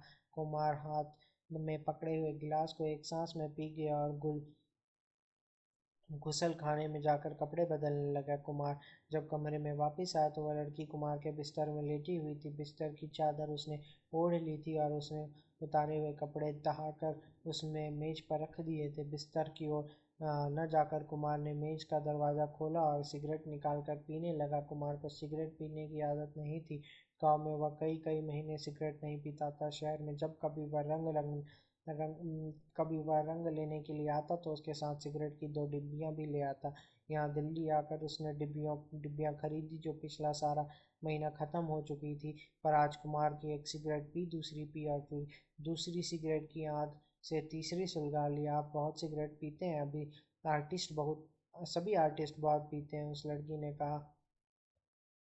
कमरे की खामोशी टूट गई। कुमार ने हाथ के सिगरेट को रखा दानी में रख दिया। कुमार बिस्तर के पास खड़ा होकर काफी देर तक लड़की के चेहरे को ही देखता रहा। फिर उसने हाथों से उस पर ओढ़ी हुई चादर के नुक्कड़ की एक और हटाई। चादर कंधे तक हटाई, छाती से हटाई, कमर से हटाई। कुमार कुमार न जाने क्या सोच रहा था। अगर इस वक्त उसे कोई देखता तो उसे लगता जैसे कुमार एक डॉक्टर था और मरीज व बड़े गौर से देखते हुए उससे मरीज के बारे में सोच रहा था। उस लड़की ने कुमार के ख्यालों को तोड़ते हुए कहा, आप दिल्ली नहीं रहते। मैं केवल साहब कहते हैं कि आप कहीं पहाड़ी पर रहते हैं, वहाँ आप अकेले रहते होंगे। अगर मैं वहाँ अकेली रहती हूँ तो मुझे बड़ा डर लगेगा। डर? मुझे क्यों डर है यहाँ? कुमार के अकेला शब्द याद हो आए। यूं मैडम, कुमार के मुंह से निकला। लड़की घबरा कर चारपाई पर उठ बैठी। सॉरी, तुम्हें नहीं कहा मैडम, कुमार ने नरमी से कहा और फिर उसे पूछा, तुम्हारा नाम क्या है? कांता। तुम रात को वापस कैसे जाओगी? अगर जल्दी खाली हो गई तो टैक्सी लेकर चली जाऊंगी, नहीं तो सुबह चली जाऊंगी। कुमार ने ख्याल आया कि इस लड़की को जल्दी फॉरिंग हो जाना चाहिए। लड़की के साथ बिस्तर में बैठते हुए उसने बत्ती बुझा दी।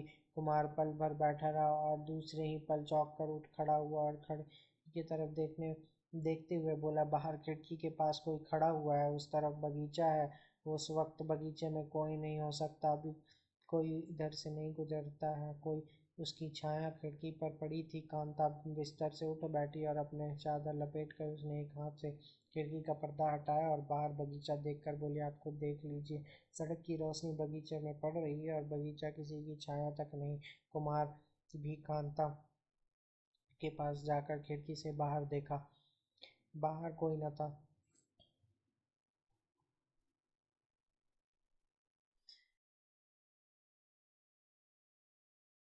So guys, thank you for continuing with me. I think I'll be reading this book till here only because my neck is paining today. I'm very happy that I have completed more than 1 hour 47 minutes now, and it's still counting. So my neck is also paining, and I'm really happy that instead of speaking in English, instead of reading English book, I read the Hindi book, and the continue I tried to read for more than an hour now. So once I complete this book by tomorrow, then I'll again continue to read another book, which will be probably an English book. So for the timing, thank you for seeing this video with me, and have a good day, good night. Again, we'll see you tomorrow continuing this book.